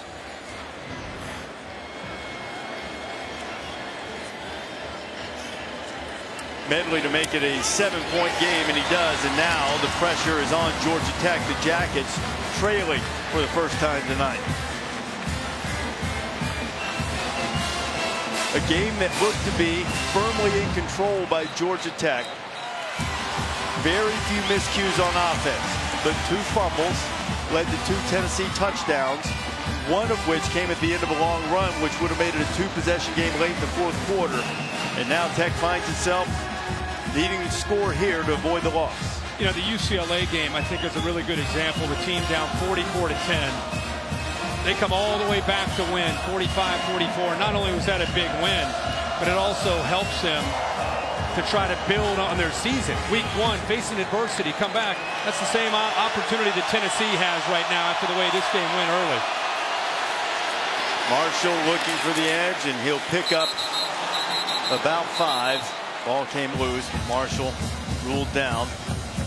Mentioned earlier, nobody's played more overtime games than Tennessee. This is their 20th. 2 overtimes. Nothing. 2002, and they played, I think, 7 overtimes against Arkansas. Won the game. You up for that? You got enough stamina? Absolutely. Let's stay around all night. This has been fun. 2nd down and 6.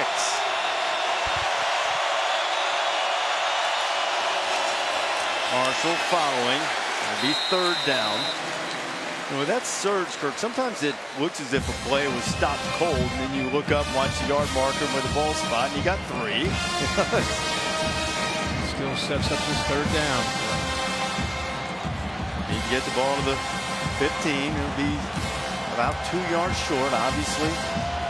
2 plays to get it. Down a touchdown, needing a touchdown. They have the opportunity to tie or take the lead if they were to go for 2. First down, Georgia Tech. When in doubt, go to Kervonte Benson up the middle. Trust that offensive line, which Paul Johnson does. You know, I always have felt that in this offense, the fullback, what they call the B-back, is the key. When he gets established, everything seems to come off of him, and of course he's enjoyed a very good night tonight at that position. On first down, the counter. Marshall's got a lead blocker. Marshall's inside the 5. Marshall's into the end zone. Touchdown, Georgia Tech.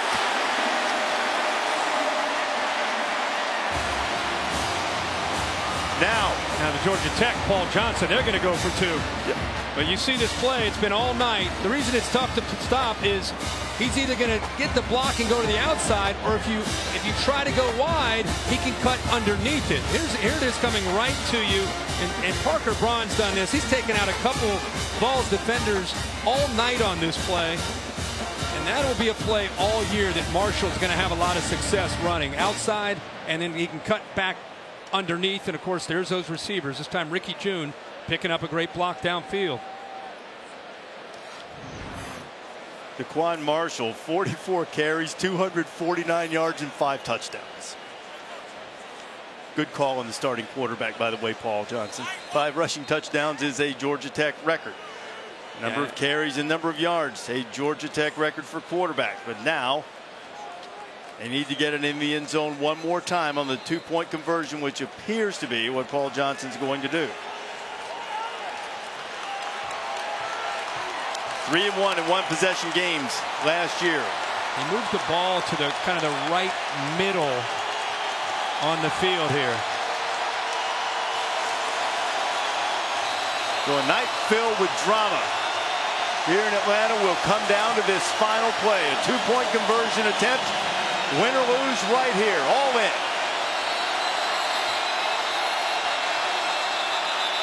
And Butch Jones is going to call a timeout. It's like in basketball, you get a look at their formation and what they want to maybe call. And now you call that timeout. Now you have an idea of what his go-to 2-point play is formation-wise. Well, let me ask you this, Kirk. Last year, you'll recall in Georgia Tech's win against Georgia, Quay Searcy scored the winning touchdown on what was supposed to be a throwback to the quarterback. A little bit of a trick play deep in the red zone, not quite this close to the end zone. You expect them to go with something standard, Or do you expect a little trickery from Johnson here? When Standard has worked all night. I wouldn't go away from it. I think it's going to be based on the alignment of Tennessee. Where is Tennessee's strength of their defense? And I'd give Marshall the option at the line of scrimmage to check to the left or to the right, depending on the defensive alignment. And here we go for the game.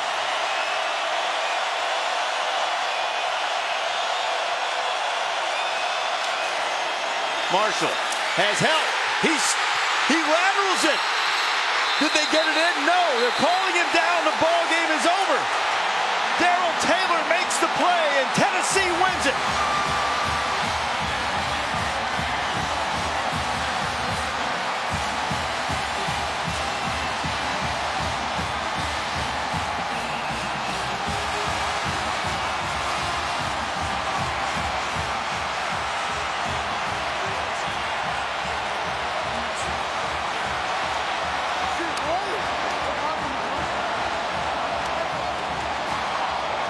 How fitting that Darrell Taylor makes the play. 19 right there, right is the closest defender, fights off of a block, gets around Braun and lowers the boom. Now he throws the ball. It touches the surface. It's not a lateral, it's a forward pass. Benson tries to get his hands under the ball. The official sees it right away that it touched the ground, waved it off immediately, not to mention he's short. Didn't get it anyway at the goal line. Let's go down to the field. Maria Taylor has Butch Jones with her. All right, Coach, it all came down to one final play with your defense. What was going through your mind as they took the field on a 2-point? Well, we talked about our will to win. And we found out about our will to win. And what can I say about Marquez Callaway? He made some big plays for us. A great college football game. Really proud of our players. They kept believing, and we finished. And we found out a little bit about our will to win. Now, we got a long ways to go, but we'll enjoy it and have a short week of preparation. Yeah, you took your first lead in the second overtime. So how was your team able to change the momentum of this game? Just continue to believe and continue to work. And we talked about it all week long, that this would show our will to win through our preparation and giving up, not giving up. We said we had to have each other's back, and we had that complementary football. Quinton Dormady, in his first start as your quarterback, he showed some guts. What did you see from him? Just gritty stuff that we've seen all camp. Very, very poised. Our offense did a good job of really protecting him the second half. I think the biggest difference was we made plays on the perimeter.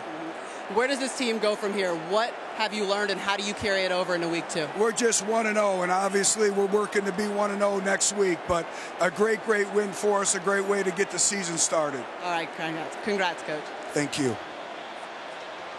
Tennessee brought ice tubs so the players could recover before they travel back to Knoxville. They better get some extra ice after this one. A double overtime victory for the Volunteers, 42-41 over Georgia Tech. Tonight's game produced by Bill Bedell, directed by Jeff Evers. Our outstanding crew did a great job covering every angle for you. Don't miss College Game Day and Saturday Night Football on ABC from Columbus this weekend as Oklahoma takes on Ohio State. Time right now to send you to Scott Van Pelt Sports Center at night. What a lead-in we had for you there, SVP.